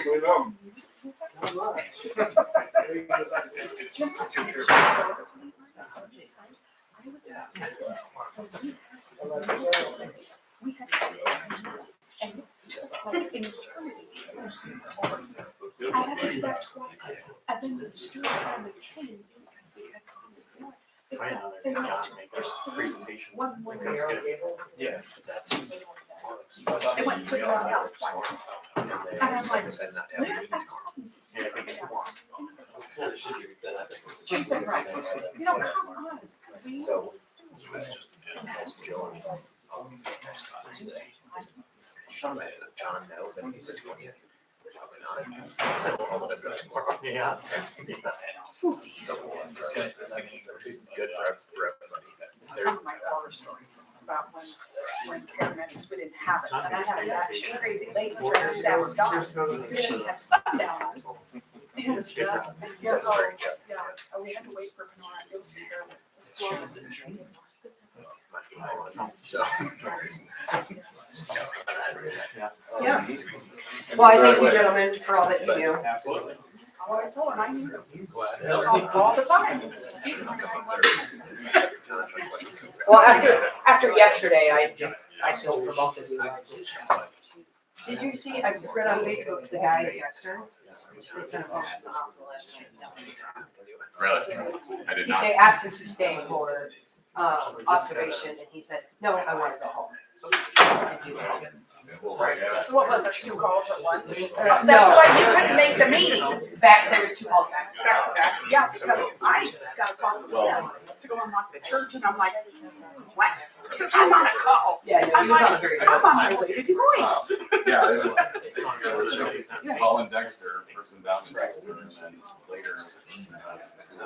So. Cottage pantry. Let me talk to her. Thank you for saying something to me about a family that made me very. Yes. See, share. Very tight. I don't mind her costs. It's It's a sad pretty minor, situation, and it's but not they're a. all out there. Well, that's what we're for. I know. And I don't know, We do I don't know if they would Apartment reach complex. out and say, but It's not if really we can help them, for the general public. it would be great. So, It would be, yeah, it's pretty yes, they minor. are. Okay. Gotcha. They live in So I a think rental the house, grand scheme of fees. her rental, her old one. Like a- He says he's at that level. Yeah. So. And his rebates. It's.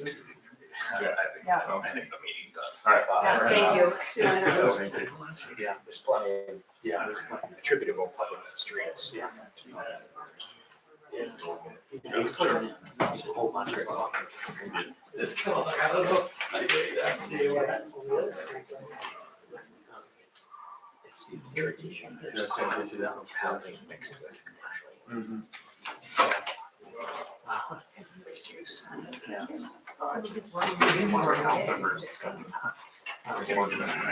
There you go. She's in the house. Oh, no, Say, seat for me. So they would just need Right.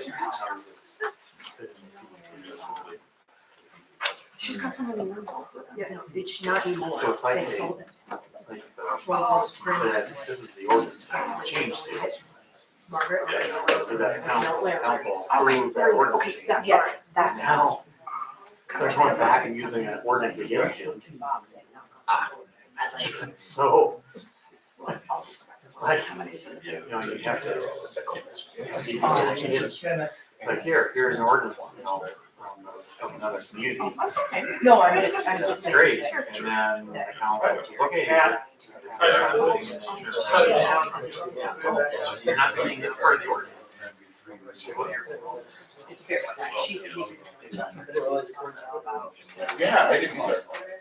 Yeah, I heard that, I was like, oh. You know, it's a sad situation. But I'll let you know how many people. Dave, do you know how many people in that thing? So you do for entertainment, Barb? Here?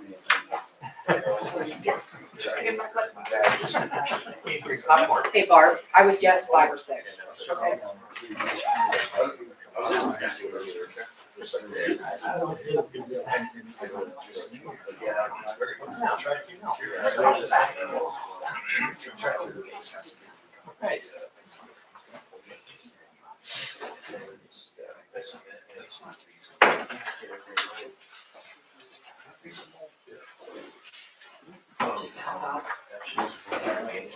Oh my God, we got. We're gonna have to pay for your IT services, Jim. That's where I was working at 3 o'clock. Well, that was the reason. Should have one. Yeah, just.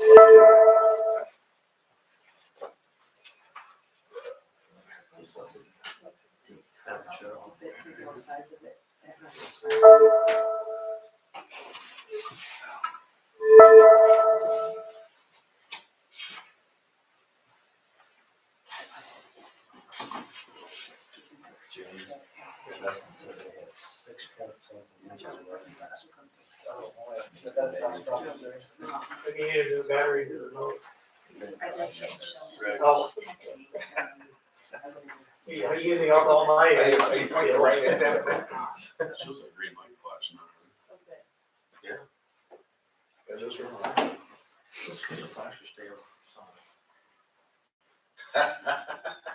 Yes. Yes, they are. Good sign.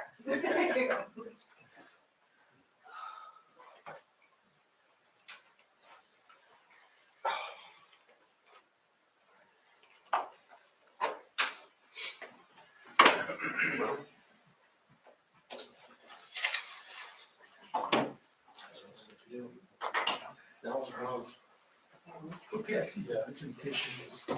Do you wanna move on to other items while they're still thinking with it? Yeah, can we cover something else while he's trying to get it together? It's a good idea. Can, but he give up. We're gonna go with chips. Whatever's next on the thing. Trying to get that turned on. Yeah. Whoever wants to work on that can. While we move on. And I won't come up on those, just gotta go through that. Okay, Or do you wanna just go through the paper? we can go to the paper, it's okay with me. Yeah. Do you want your paper copy made? To the paper? Unfortunately. No, I mean, no, You'd probably rather have it. That's not a presentation, like, that's for you guys to read. no Okay, background. okay, Yeah, no, that's I fine. can say what you I mean, do. certainly we could do that, but I don't know, I mean, have you guys gone through and looked at all the, any of the links or anything? I have not had a chance Yeah, to read And it. no, then going through that doesn't. Okay, You Well, want us to you- keep working? deacon with it and we can keep Okay, going. we can go to the next I like slide. you guys. No, go ahead and keep messing with it, Yeah, and we'll keep just messing. keep going if you can. Once you get it, just We'll go interrupt us. to Once number you 11. get it. Okay, we'll skip down to number 11, 2022 sewer manhole project. We need to open a public hearing. Mayor Pro Tem will open the public hearing. We'll go ahead and open the public hearing. Anyone has anything to say? No, and I haven't received anything. You haven't received Go anything? ahead and close the Okay. public hearing. Public hearing closed. Then go item number B, 11B. Item B, award of contract. We have first presentation. So we got a bid. Yeah. Last time we did this, we did not get any bids, so we tried again. I received one bid from HydroClean. They are in the business, we've worked with them before, Jim's worked with them. So we had a base bid and 2 alternates. We're trying to hit, we have a grant funding for this work, and so we're trying to get exactly on the grant. So our recommendation is to award the base bid. I think our budget is about $180,000. If we take the base bid plus the alternate, we get over that by about $10,000. So our recommendation to the council is to award HydroClean for the base bid. Then Jim and I will sit down and look at the alternate, kind of massage that, what we can do, not do, and then we'll be back with a change order for the additional $30,000 to try and get that grant money right on the nose as close as we can. So. Need a motion. I'll make that motion. Moved by Mike, second by Christine. Yeah, you can go with that. All right.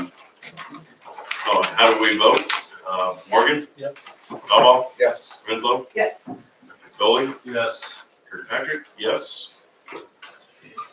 Item number 12. All right, item number 12, 2022 street improvement projects.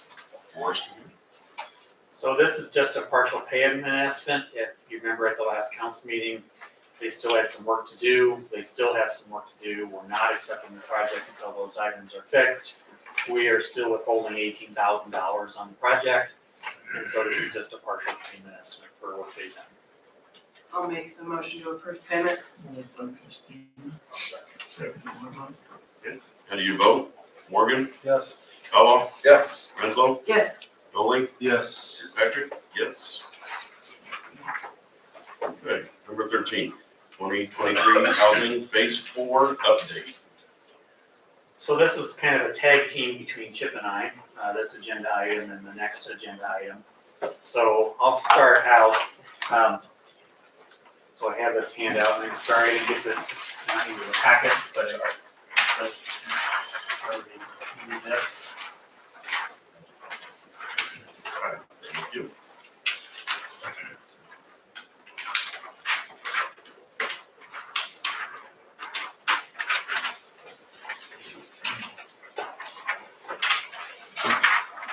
I'll give you my. So originally we had the project be the areas that I'm calling that on the map I just counted out, phase 2 and phase 3, that's the Womble edition. And there's been a lot of movement for that area east of the school that's owned by the Tibbins. And so there's been agreements between C to purchase part of the property. And so that's changed what we were originally doing out there. So originally we were doing was phase 2, phase 3, running a simple road with ditches, rural section with ditches along the east side of high school down the White Pole Road. The Tibbins have been interested in developing the property similar to what we're doing in Womble. Been working with Seed, coming out at 7 o'clock meetings, meeting with Seed. Seed is looking to do what is in the phase 1 area. And so that is the current plan. So it's kind of evolved, and I wanted to come here tonight to kind of update the council on where things have changed to make sure everybody understands kind of where this project is moving. It's kind of a different direction. So phase 1, instead of a rural section with ditches, this would be a curb and gutter street, lots on both sides. We have a lift station that down there, that little trapezoid in the bottom middle, and then that would pump wastewater along White Pole Road. And so this is the cost if you do phase 1, 2, and 3.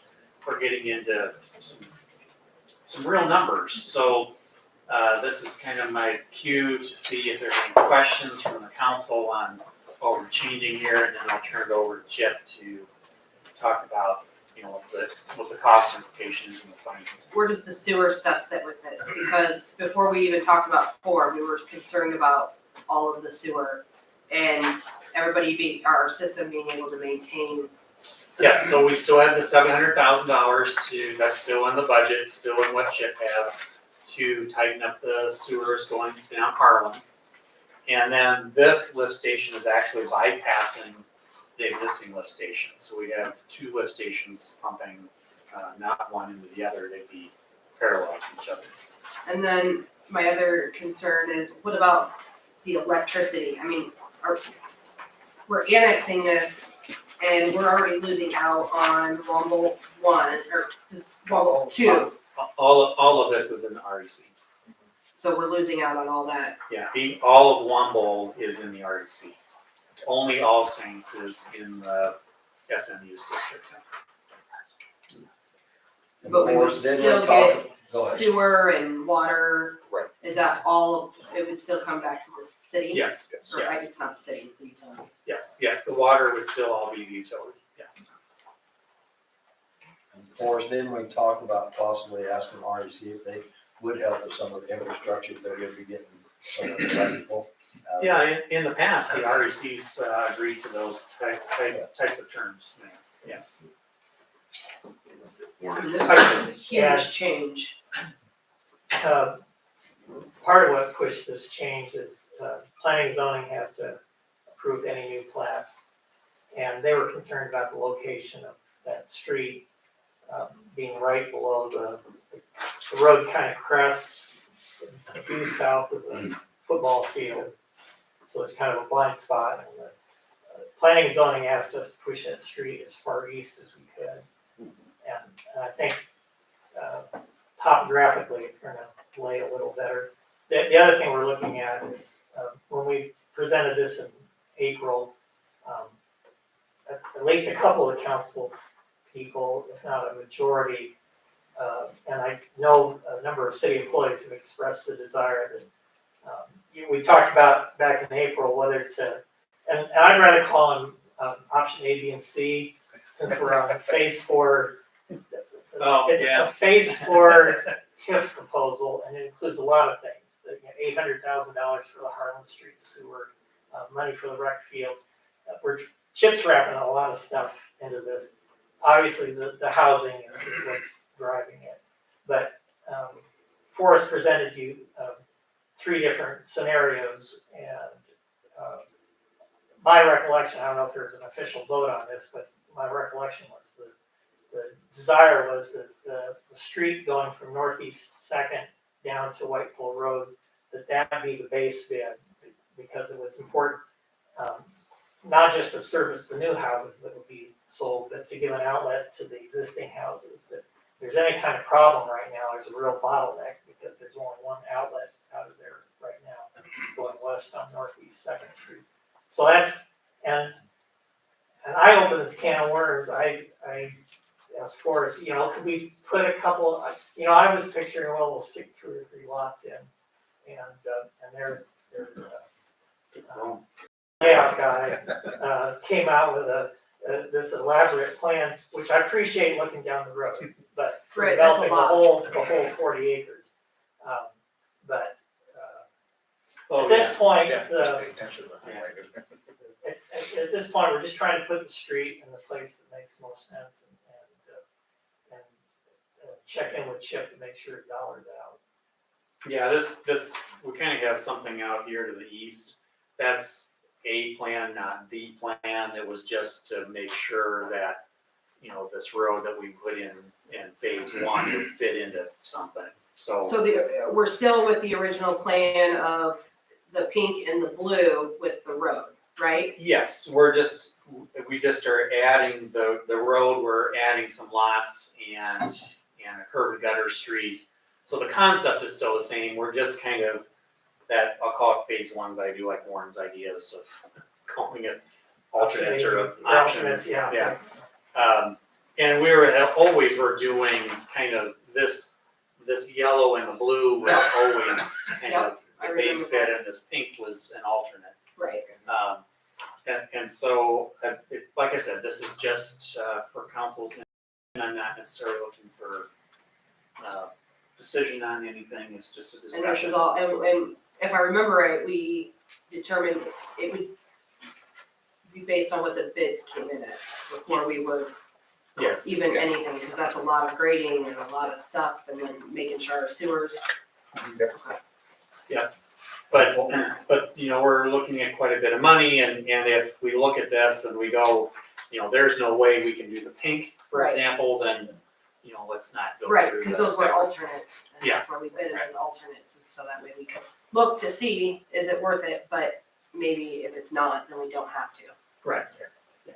Okay. Yeah, if the chip makes you fall out of your chair with the cost that we're at, then maybe we say the pink is, hey, we can't get there anyway, so let's not even take bids on it. We have the land, right? Yes. So, there's no. So we closed on all of, Yeah, part of the land. I was gonna say, we haven't closed on We it. don't The have Gallon property has been purchased. We have a purchase agreement on the Tiverton property. Yeah, the blue and the pink we have on. But the yellow they're working on. They Right. have a purchase agreement, but have not closed. Right, and I agree, I think the yellow, this phase 1 on here, I think needs to be, is very important. Right. Forrest, did you say that the road is gonna be a little bit wider than the? Yeah, other ones? so yeah, we're looking at this being a wider road than a typical one because, you know, all of these people will be funneling there, so you might have to go a little wider.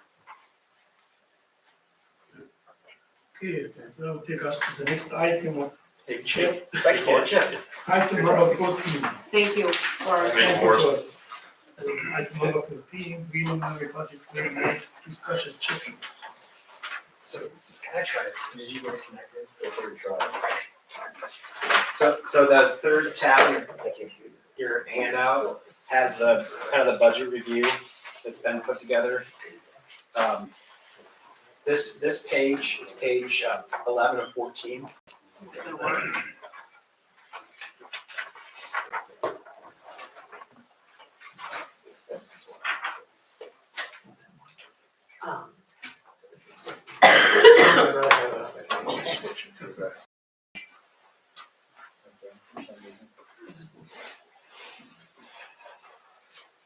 Should run it around, James.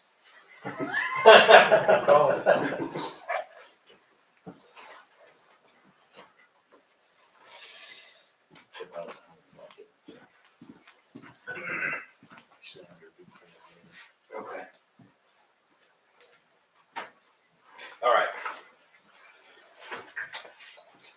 That's that. So page 11 of 14, the top half reviews the cost estimates for each of the segments or phases. In column C, you see the cost estimate for the infrastructure on the Tibbet land totaling 2.7 million, which includes a 10% contingency.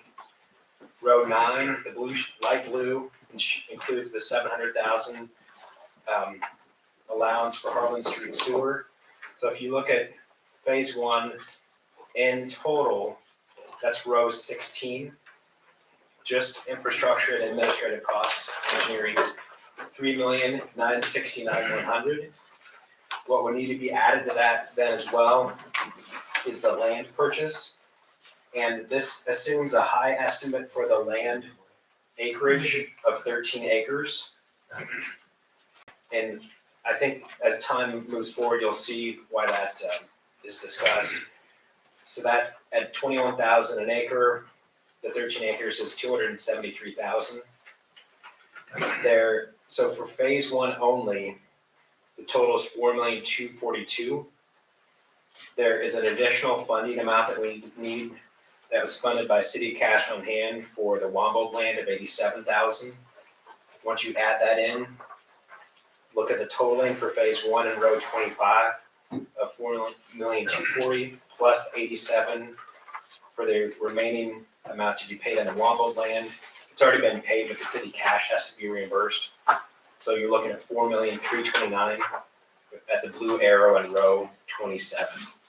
And the footnote at the bottom explains the amount for the Wambo land.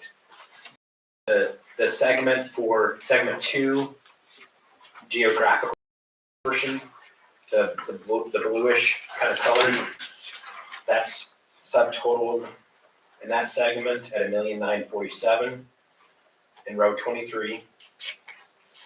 And then phase 3, the northwest and northern portion, that's 2,120,000. So when you look at all three together, it's a fairly large number that I think is something that needs careful consideration. So it's you can see it, I'll just say it, so it's all publicly listed out, 8,309,000. Sticker shock. Yeah, Big sticker so just so you're all, no action is being requested tonight on this, it's informational. There's also other budgetary items in here that are help provide as a background for your other budgetary, more operating budget demands, EMS wise, police wise, whatever the budget decision is, that's the council's realm, how you want to approach that. I can go over that now. You might not, it might take a while, so I think we could leave it for now. it could be another meeting, but it's informational. I'll just hit another highlight. The second tab, and this relates to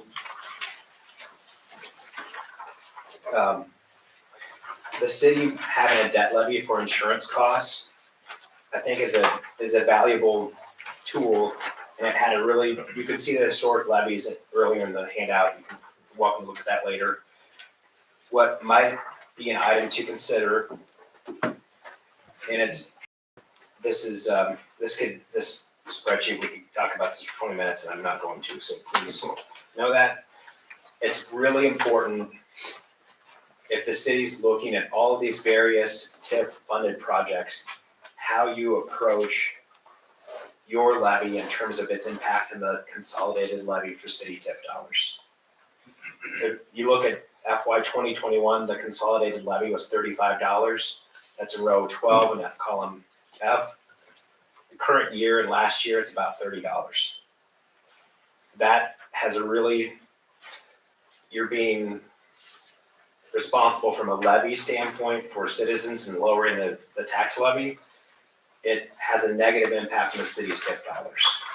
And this goes into that, and I'll go into more detail at a different meeting, but it impacts your TIF revenues $200,000 to $300,000 per year. It's a meaningful number. When you're looking at the scope of the housing phases, potential improvements to Front Street, perhaps there's a gas line for Quickstar, other infrastructure demands, park improvements. If there's any other TIF funded projects, which I think are being contemplated, you have to have that TIF levy at a level that'll support the TIF revenues to pay for it. If not, there's no way to do all these projects. If you can take any time on anything, page 9 is really, I'll just respectfully offer, it's very, very important. Because the city's impact on your own TIF levy, of which the city's levy is only a component, that's what's changed. So it's benefited taxpayers by lowering the levy. It's a good idea, but I'd just rather be real candid about it. It might have dropped the levy too much. So the second page right behind that, page 10 of 14, this reviews city operating budget dollars historically at the top. And rows 14, 15, and 16 are estimated amounts based on very preliminary valuations. You don't have your official, there's a disclaimer on page 2. You can't emphasize this enough. You don't have your official valuations yet from Guthrie and Adair counties. These are estimates, because I spend 40 to 50 hours every year detailing the evaluations from the housing phases as part of the TIF certification process, so we know that. We've got that nailed down. Your valuation should be, your taxable valuation should be at least 88 million this year. It's 84 next year. It's 84 this year. So as you look at that amount, this assumes 29 in row D, column D, has the operating, your base value for operations at about 29 million. Again, it's a preliminary estimate. We don't have official levy valuation numbers, but there are 3 budgetary growth scenarios that are listed out in 14, 15, and 16. Just something to consider as you evaluate budget demands for next fiscal year, FY 23-24. And what the levy on the column on the right side, column J, that's your overall combined city levy, what it would be. It's currently $14.60. This helps you in 2 ways, meeting budget demands, but also helps your TIF revenues. It's the TIF revenues that's oddly enough, the greater dollar impact for the city, the greater dollar benefit. If you want to go through this more, and I've got more time to evaluate the TIF scenarios for the housing phase 4.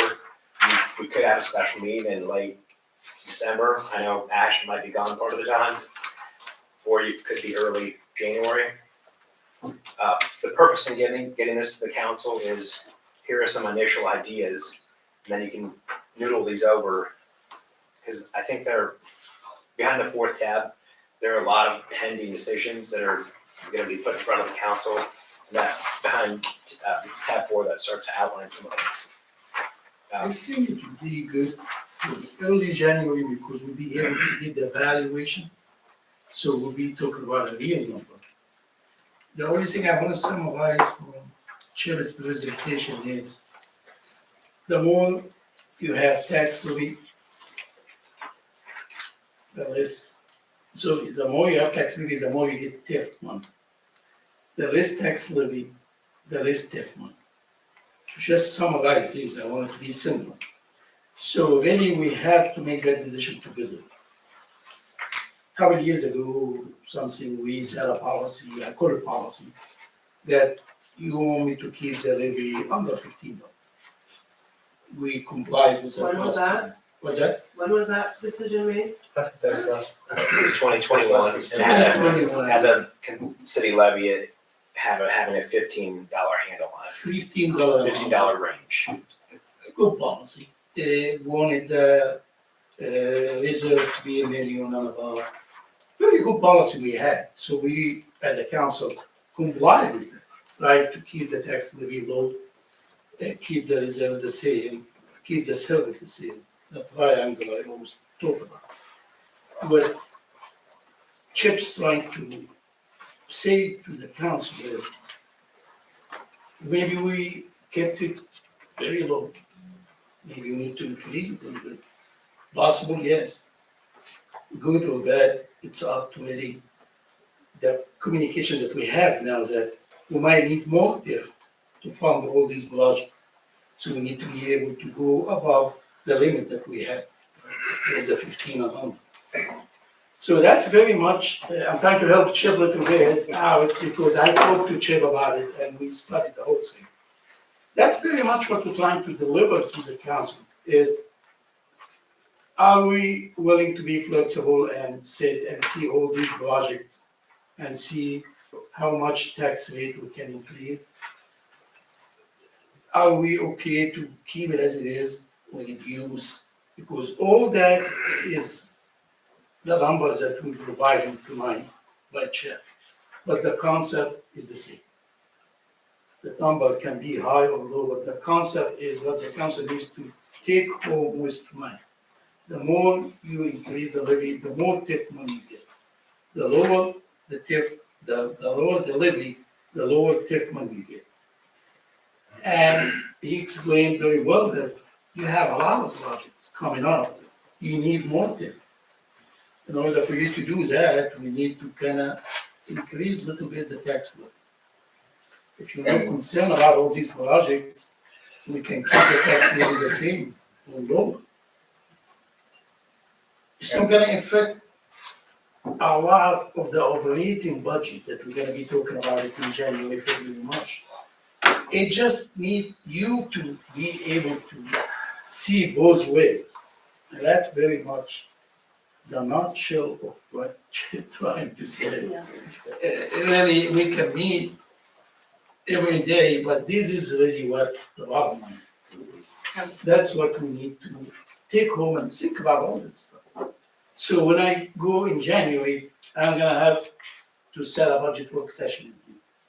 I will go with a budget that has the two scenarios. Either have the tax rate higher a little bit and get your $10 high, or have the tax low the same, or a little bit less, and get the TIF low. And here you can make really the decision. At this point, it would be good to wait to get the valuation because the numbers right now is not clear. We don't know really how much we're gonna get as a valuation. So that's kind of, I hope I helped Chip a little bit in his presentation because I like to be right on the money. These are some big numbers, I know that, and just not thinking about the tax rate, but, thinking about the projects that we got, that we want to consider too, is like what's really important, to us, what's going to give us the best growth and our return on our money on this is going to be something on that. I know you thought maybe another meeting, what would we? There'd be more information on how, so when you start to look at the phases of the housing development, proposed housing, and then there, it's outlined a little bit here. What assumptions do you make for the pace of the build out? What's the valuation of the new phase?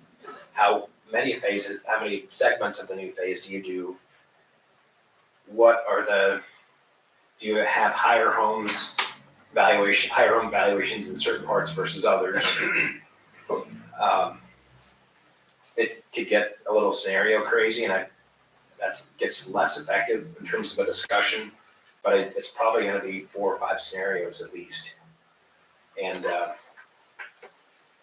there's a lot to work on, so that's to be, I don't have it done yet. So didn't you say on the east side there's gonna be bigger lots? Yes, but right now those bigger lots are not part of the Yeah. plan, so that's something we need to talk about at the seed meeting on Thursday. One thing I'm concerned about, just as a general thing, as we sit here and we talk about these developments, we just had this closed session training. And I think Marquita said, when you're talking about these developments and what you're gonna be doing, they shouldn't necessarily be in an open meeting, so maybe we just need to be cautious when we're throwing numbers around. When we get closer to the purchasing of stuff and we're throwing numbers around, we need to be a little more cautious about what we're open about. I mean, do you remember that, Yeah, I do, what she was yeah, I know saying? what you're talking about, yeah. Just to be more cautious about it. And I know, Aisha, I like your point, we would have definite numbers, coming in January sometime too.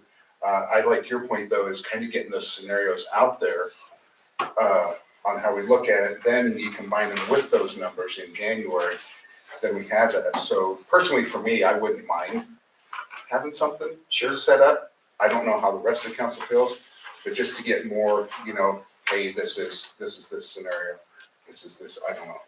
Cause It gives us time to review this packet and kind of exactly, we have all this other digest stuff everything. in here, and then we could focus that discussion on that. That would be, because, look, it's almost 9 o'clock and we're not, we're getting close, but still. Plays over, yeah. Yeah, so I don't know how the rest of the council feels, if you'd like to I'm have fine that. with that. Yeah. So sometime, like in December, do you think, like later in like December? January. Early January? It's your call as a council when you wanna meet. The beginning of January. January, we will have the exact number. So that will give you really what we can make. So maybe the make a first couple decision. weeks in January, somewhere in the first couple weeks of January. So would it be better to have it prior to our council meeting in January? Or does it matter? You can have it as an informational item at the early January meeting. I don't think you wanna plan to take action on it. It's just an update with more clear evaluations. The sooner the better, Mike. Because what I'm saying is I'd like to have that. You want it before the January, let's. But we're running hypothetically say- into holidays, Yeah, that's- vacations. That's I mean, just what I'm getting at. if you look at the next Mondays, you got your next Monday is the 19th, and then you've got your Christmas holiday, you've got New Year's, then you've got our council meeting. Yeah, see, that's just. And then the following Monday is MLK Day. Well, I'm Yeah, just, yeah, no, this is a lot of stuff coming up. How about Wednesday, January 4th, Sounds good. or Tuesday, January 3rd? I can't do Tuesdays, but Wednesday's fine. Wednesday, and my reason is just, it's gonna be focused on this one thing, instead of having it at the This regular is council. such a big decision. Yeah, that's a lot of money, potential money, So you know, the 4th, January 4th, okay. that's on good trend. Great. Thank and you. nothing else on the agenda? No, just check. No add-ons to this agenda, Please. just And then- Chip? And if you want it as a closed session, it has to be on the agenda. Right, no, I understand that. I don't know how close it is, I have to find out. Can we just check with our attorney? to Yeah, we make can sure? check about. What time? 6? 6 or 6:30. Let's keep it at the same time as we. 6:30? 6:30. 6:30, yeah. Yeah. That's fine. Okay, January 4th at 6:30. Thank you. Thanks, Chip. Thank you, Chip. Thank you, Chip. Any luck, Nate? No, we can. Okay, what I'm gonna do is I would like to make a little presentation. I'm gonna ask Nate to maybe show it on, he has just a little video. And I think he maybe can come up here and you can see the screen from there. Yeah, we can. Okay, so go back to item number 10. on the agenda. But, what I'd like to say here is,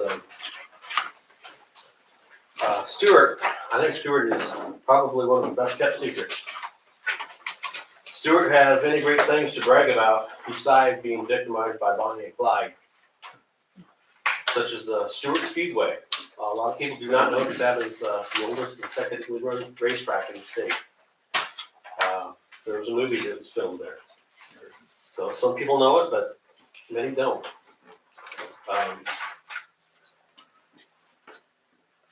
We got the Clock Tower building.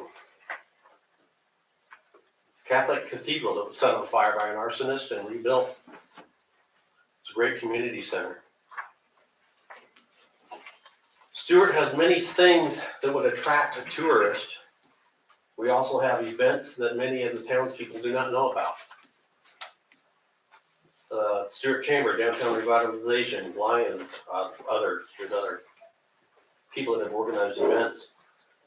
I have calculated up in my head, and there is something going on in Stuart just about every weekend. I didn't realize that there's other things going on that I'm not aware of.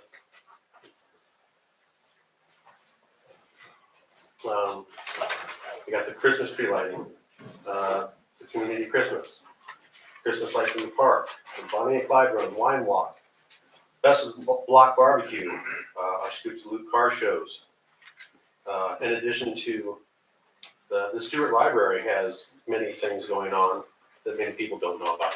Now, I'm saying, I mentioned the Stuart Library. I think the library does a great job putting content out there. But I think in the whole, the city needs to do more. Okay, I could ask all of you, put on your Facebook pages, share it, promote the town. And I can sure everybody will say, yeah, I'll do that.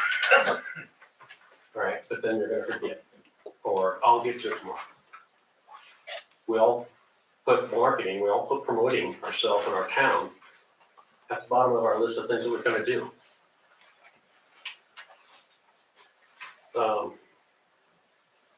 Advertising and marketing have changed. Technology has changed. Gone are the days of getting news and information on 3 television shows, or 3 television channels, a handful of radio stations, newspaper, the phone book. Now we have the internet on mobile computers that we can fit into our pockets, loaded with information. With today's technology, knowing how to get and keep your message or your product or your information out to the local consumer ahead of the worldly information is challenging and time consuming. I feel we need to have someone that can focus on that marketing, someone that can put marketing at the top of their to-do list. So with that said, I'd like Nate to maybe show his video, his computer. I don't know if Yeah, you we'll- show it to them. We'll trade it out. So mine makes some loading points. We'd applied for that Adair County Foundation grant. Obviously, we didn't get it. But the idea with that money was to start some of these marketing projects. Like you mentioned, we've got the chamber, we've got the Lions Club, there's the PTO, there's revitalization group, there's all these different groups really working towards the same goal for Stuart. But there's a ton of overlap of duties. If you went and asked Matt and Brenda, the director of the chamber, and anyone on the revitalization committee, and even you guys, what do we want to promote about Stuart? You're all going to have different answers, and you're all going to go about it a different way. And what's going to happen is everybody's going to spend how many hours of time attempting to do the same thing, and ultimately, marketing is maybe not necessarily everybody's specialty. And so, as much as you hire a plumber to come fix a leaky faucet or an accountant to do your taxes, the city really is at a point where we're talking about all this growth and all these things going on, but there's no concerted effort or streamlined effort to tell people about what's going on. Tonight was a really good example, and you guys kind of made some of my points for me of maybe a lack of, maybe not necessarily communication, but letting people know what's going on. I mean, you guys sometimes don't even know what's going on just between the 5 of you or 8 of you. We've got stuff with the nuisance properties, we've got, potential speed cameras, all these different things going on. If you go to the city Facebook page, the last post was in 2017. The city has a Facebook page. I made it 10 years ago and set up some people in the office, and it's never been utilized. Nadine is your administrator of the page, so, love Nadine, maybe she's not the representative that we want running the Facebook page for the city. And again, Matt made all these points of, we have so much momentum going on in town right now, with different events. I think RBT really has kind of been the pinnacle of this and shown you get a little bit of momentum behind an event and what we can do. Again, I can nerd you guys out with stats, but just in the month leading up to RBTV, the Chamber's Facebook page was up over 700% as far as traffic to it. We can do that with the city page. We can do that with anything. There has to be someone in charge of doing it. And right now, the city has no one. I do have a contract with the chamber, a very small one, and so it's not a lot of hours. The same ideas and the goals, I think. But again, it's a start, and certainly there's a hometown discount involved, but marketing is expensive, and anybody that owns a business, and Dave knows, you can't just stare at the front door and hope people walk through. And from a city perspective, it's a little bit different than a business, but we've got vacant commercial properties, we've got these housing developments. What are we doing to tell people, come to Stuart, bring your family to Stuart, bring your business to Stuart, build in Stuart, visit Stuart? Right now, we're not doing anything, and certainly not with a cohesive plan behind it. So anyway, that's really the gist of what I was going to show you guys with the presentation tonight. But hopefully you all have the printed version of it.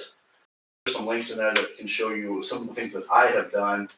Again, I worked with award-winning marketing agency in Des Moines, worked with a video production company that was started by a gal that worked in the video marketing department of Nike.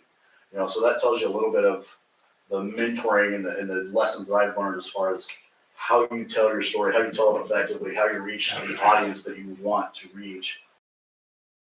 I've got the knowledge, the experience. I've been a business owner in Stuart. I grew up in Stuart. I've been here my whole life, minus 9 years, 12 years with a little run in Granger. But yeah, so anyway, I would like to show an example of something that we can do. This is a project that I'm starting for the chamber. It's really talking about kind of the business district and some of the events going on in town. And I apologize that technology isn't working, but I can show you guys this and give you a quick little teaser of what I would like to do and propose that we do for town.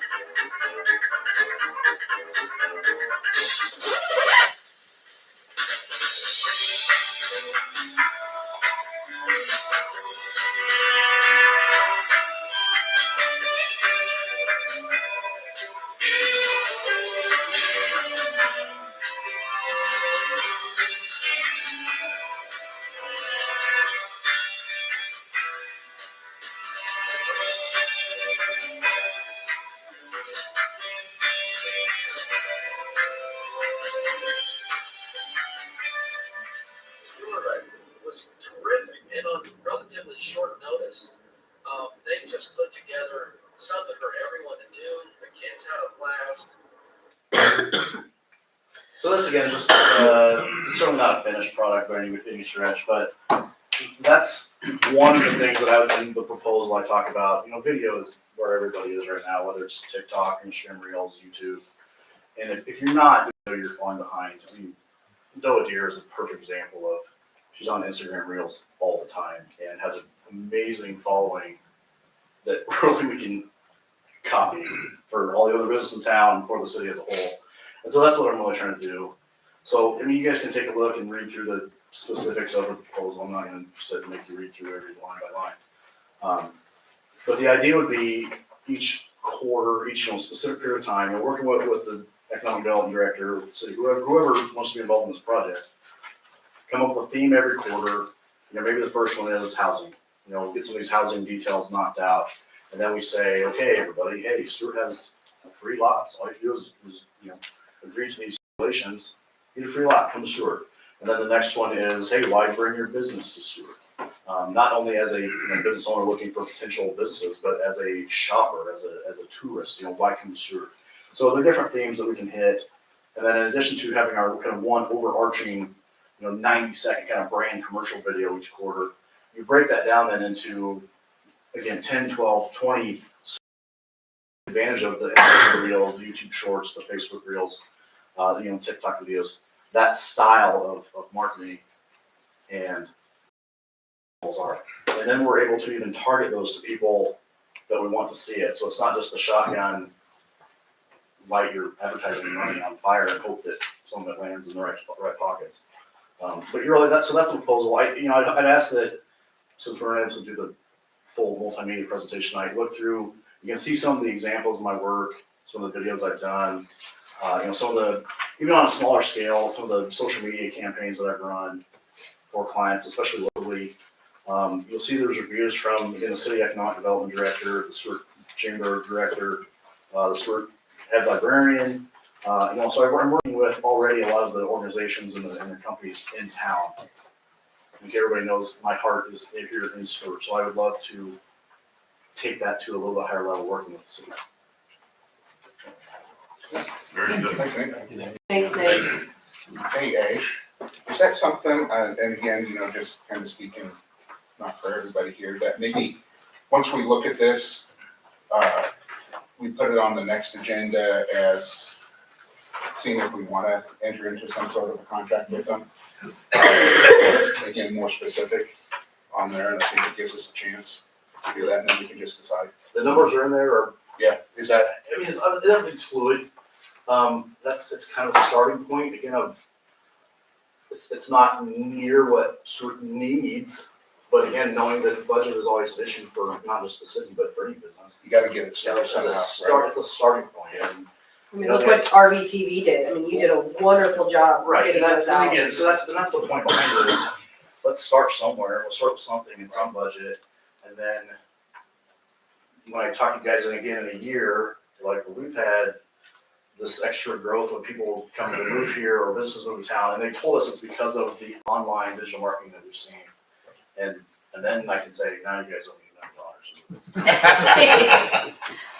Okay. We'll put it on the next agenda. Yeah. Okay. Perfect, thank you, Nick.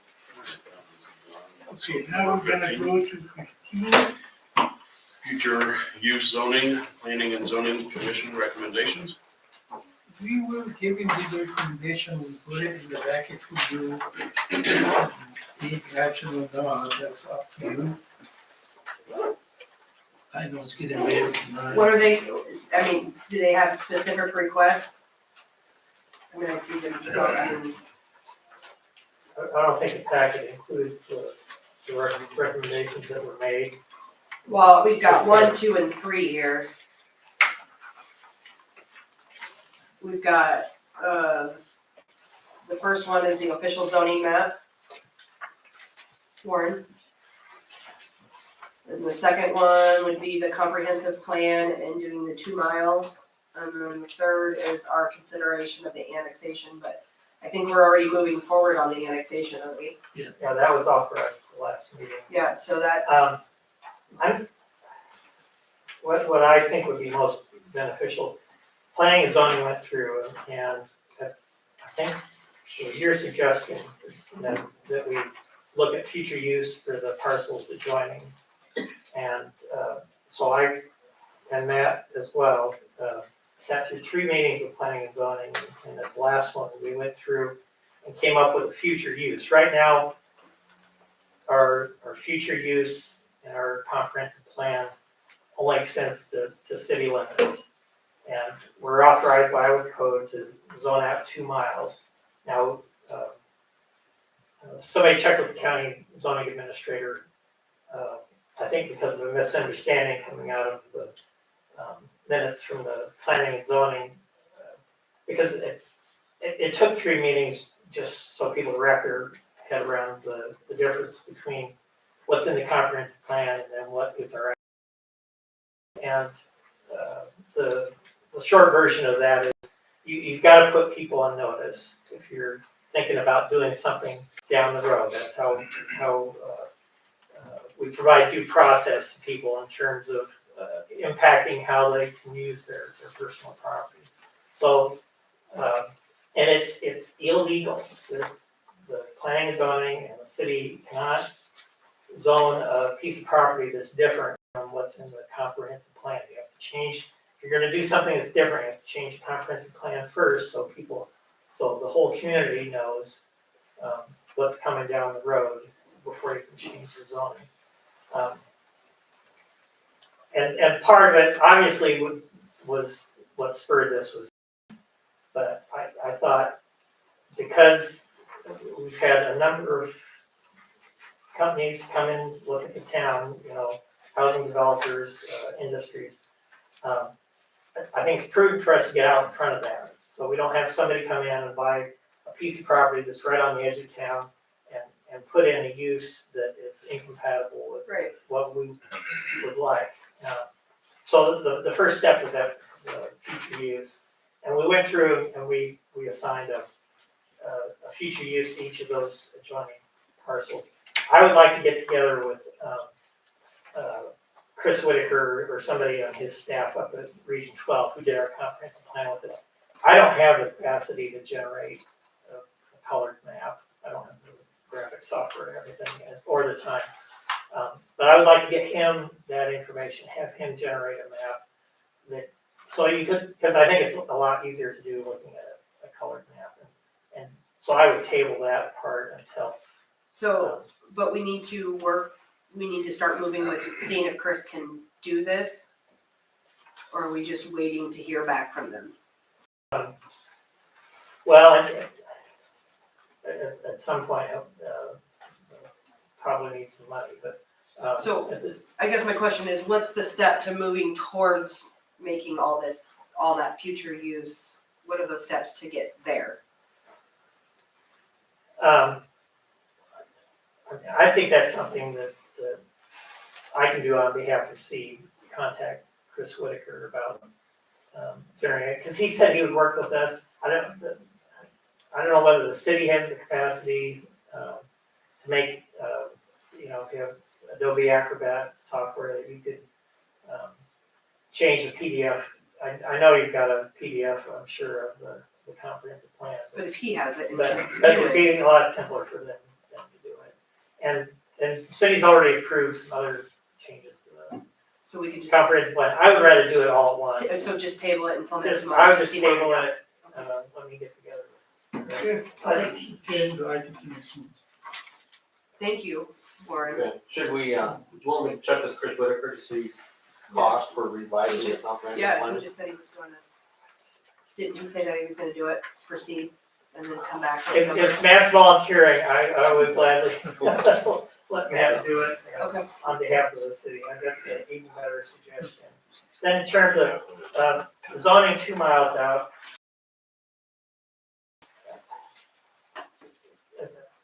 zoning outside of city limits is going to require cooperation with the county.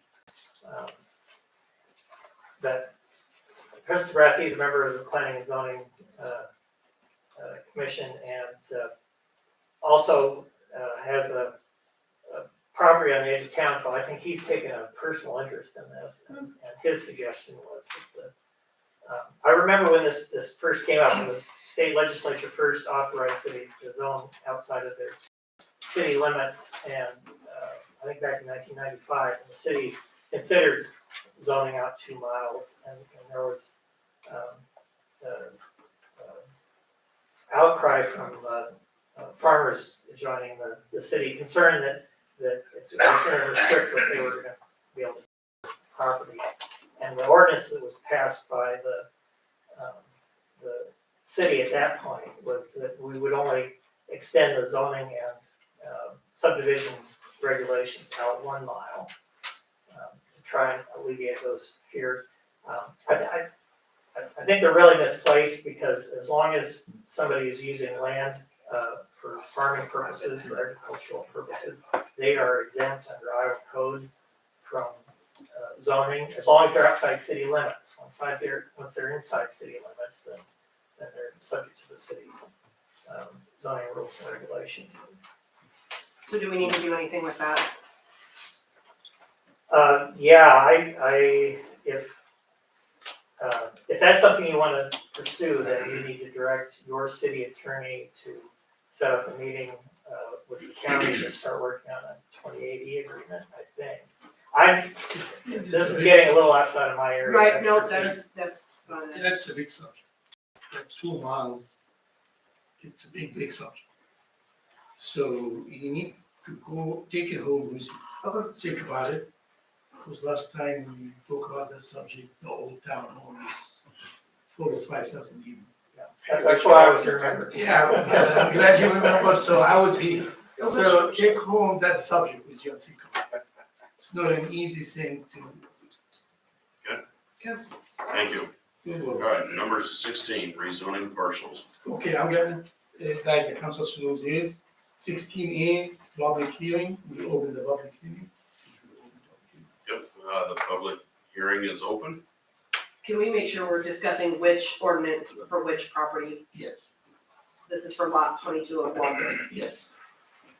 Ordinance 2208, an ordinance amending the code of ordinance of the city of Stuart, Iowa by changing the zoning for lot 22 of Wamble, second edition. That's what we had the hearing. I don't see any opposition, and I haven't received anything. You don't have anything, So we okay. can close the public hearing. All right, the public hearing is closed. Now we go to 16B, the ordinance. We need to pass the first reading. We need a motion. So moved. Moved by Christina, seconded by Cobble, Calva. how do you vote? Morgan? Yeah. Cobble? Yes. Renslow? Yes. Dolly? Yes. Kirkpatrick? Yes. Is there a wish to waive the second reading? Moved by Calva, seconded by Morgan. How do you vote? Morgan? Yes. Cobble? Yes. Renslow? Yes. Dolly? Yes. Kirkpatrick? Yes. Is intention to waive the last and third or the reading? Yes, Yeah. moved by Calva, Second. seconded by Renslow? Renzo. How do you vote? Morgan? Yes. Cobble? Yes. Renslow? Yes. Dolly? Yes. Kirkpatrick? Yes. Okay, the move item 16C is gonna be off the agenda, table, no action on that. No action. Okay, item 16D, the public hearing. Would like to open the public hearing? Can you To tell them what it's discuss- on? To discuss the ordinance amending the code of ordinances of the city of Stuart, Iowa by changing the zoning for property owned by Joyce. That's what the hearing was. I don't see any opposition. Oh, Just Anyone? to clarify, the parcel that would be changed from ag conservation would be the rectangle that is directly east of the racetrack. And that's the only piece that we're talking about? No, and then the other piece that would change from residential to conservation would be the piece that's south of that. It's North, south. it's west of Northwestern, it's east of Adair Street. It's an irregularly shaped piece of property. If we have the screen, I can put it up on the map. I'm making sure that we're talking, that people know, because I think we have people in the audience. By you guys' Yeah. That's a park by, Well. But it does not include, Doesn't include that little lot. oh, it doesn't it include the does lot. not include, lot 8 and the south half of lot 7. So that would be Joyce, property which is between Pipers north and of Harris. Pipers and south of Harris. That's not included, right? Any other comment?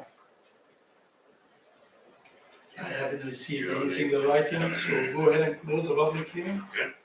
Public hearing is closed. Okay, we go to 16E, that the ordinance we need to pass. We have a motion, moved by Calva, Second. seconded by Renzo. How do you vote? Morgan? Yes. Cobble? Yes. Renzo, Yes. Dolly, Yes. Kirkpatrick, yes. If we would like to pass the second motion, the second reading, moved by Calvo, seconded by Morgan. How do you vote? Morgan, Yes. Cobble, Yes. Renzo, Yes. Dolly, Yes. Kirkpatrick, yes. You need a motion to pass the third and final reading, So moved. moved by Winslow, Second. seconded by Calvo. How do you vote? Morgan, Yes. Cobble, Yes. Renzo, Yes. Dolly, Yes. Kirkpatrick, yes. Okay, we passed. Now we go to 16F, the public hearing, and that's for the parcel owned by C. Right, you actually have a map for this, it's a map that Forrest passed out, the part that's in blue and in pink, and the part in yellow that's lots 1, 2, 3, and part 4. This is property formerly owned by Jack and Catherine Womble and purchased by C from their daughter, Janet McGowan. And, Okay. she's requesting that we call Womble third edition. Opening the public hearing, any comment? No, I haven't received any single item. Okay. Go ahead. We'll go ahead and close the public hearing. And now we need a motion to pass ordinance number 22-11C to the first reading, moved by Calvo, second by Dolly. How do you vote? Morgan, Yes. Cobble, Yes. Renzo, Yes. Dolly, Yes. Kirkpatrick, yes. Need a motion to pass the second reading, So moved. moved by Second. Renzo, Winslow, seconded by. right, Cobble. How do you vote? Morgan, Yes. Cobble, Yes. Renzo, Yes. Dolly, Yes. Kirkpatrick, yes. Need a motion to pass the final reading, moved by Calvo, seconded by. Renzo. Winslow. How do you vote? Morgan, Yes. Cobble, Yes. Renzo, Yes. Dolly, yes. Kirkpatrick, yes. Thank you all. We'll move to item number 17. We discussed A and B need to be tabled. So we're already talking about 17C, which is quick start. Matt, you want to say anything about quick start, the waivers we have for quick start?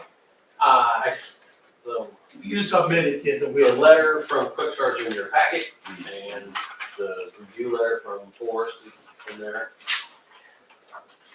You okay with Hopefully you have time that? to review that.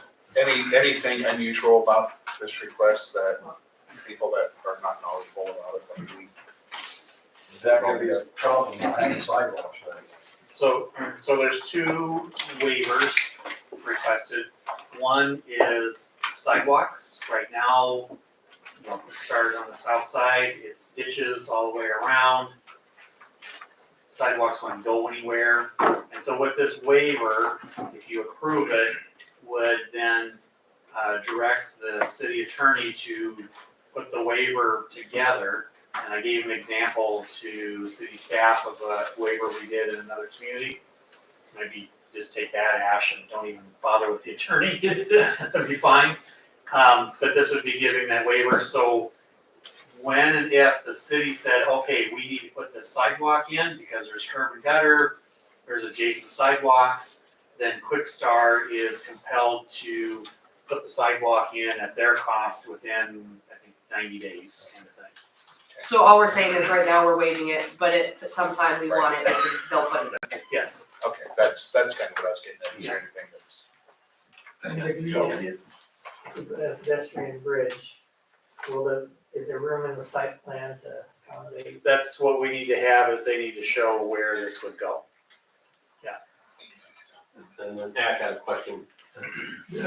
waiver for the green areas, you need So the second waiver that they're requesting is the city ordinance requires 25% green area. And so they submitted a letter requesting a waiver from that for 20%. And they have their reasons why they put that, what they stated.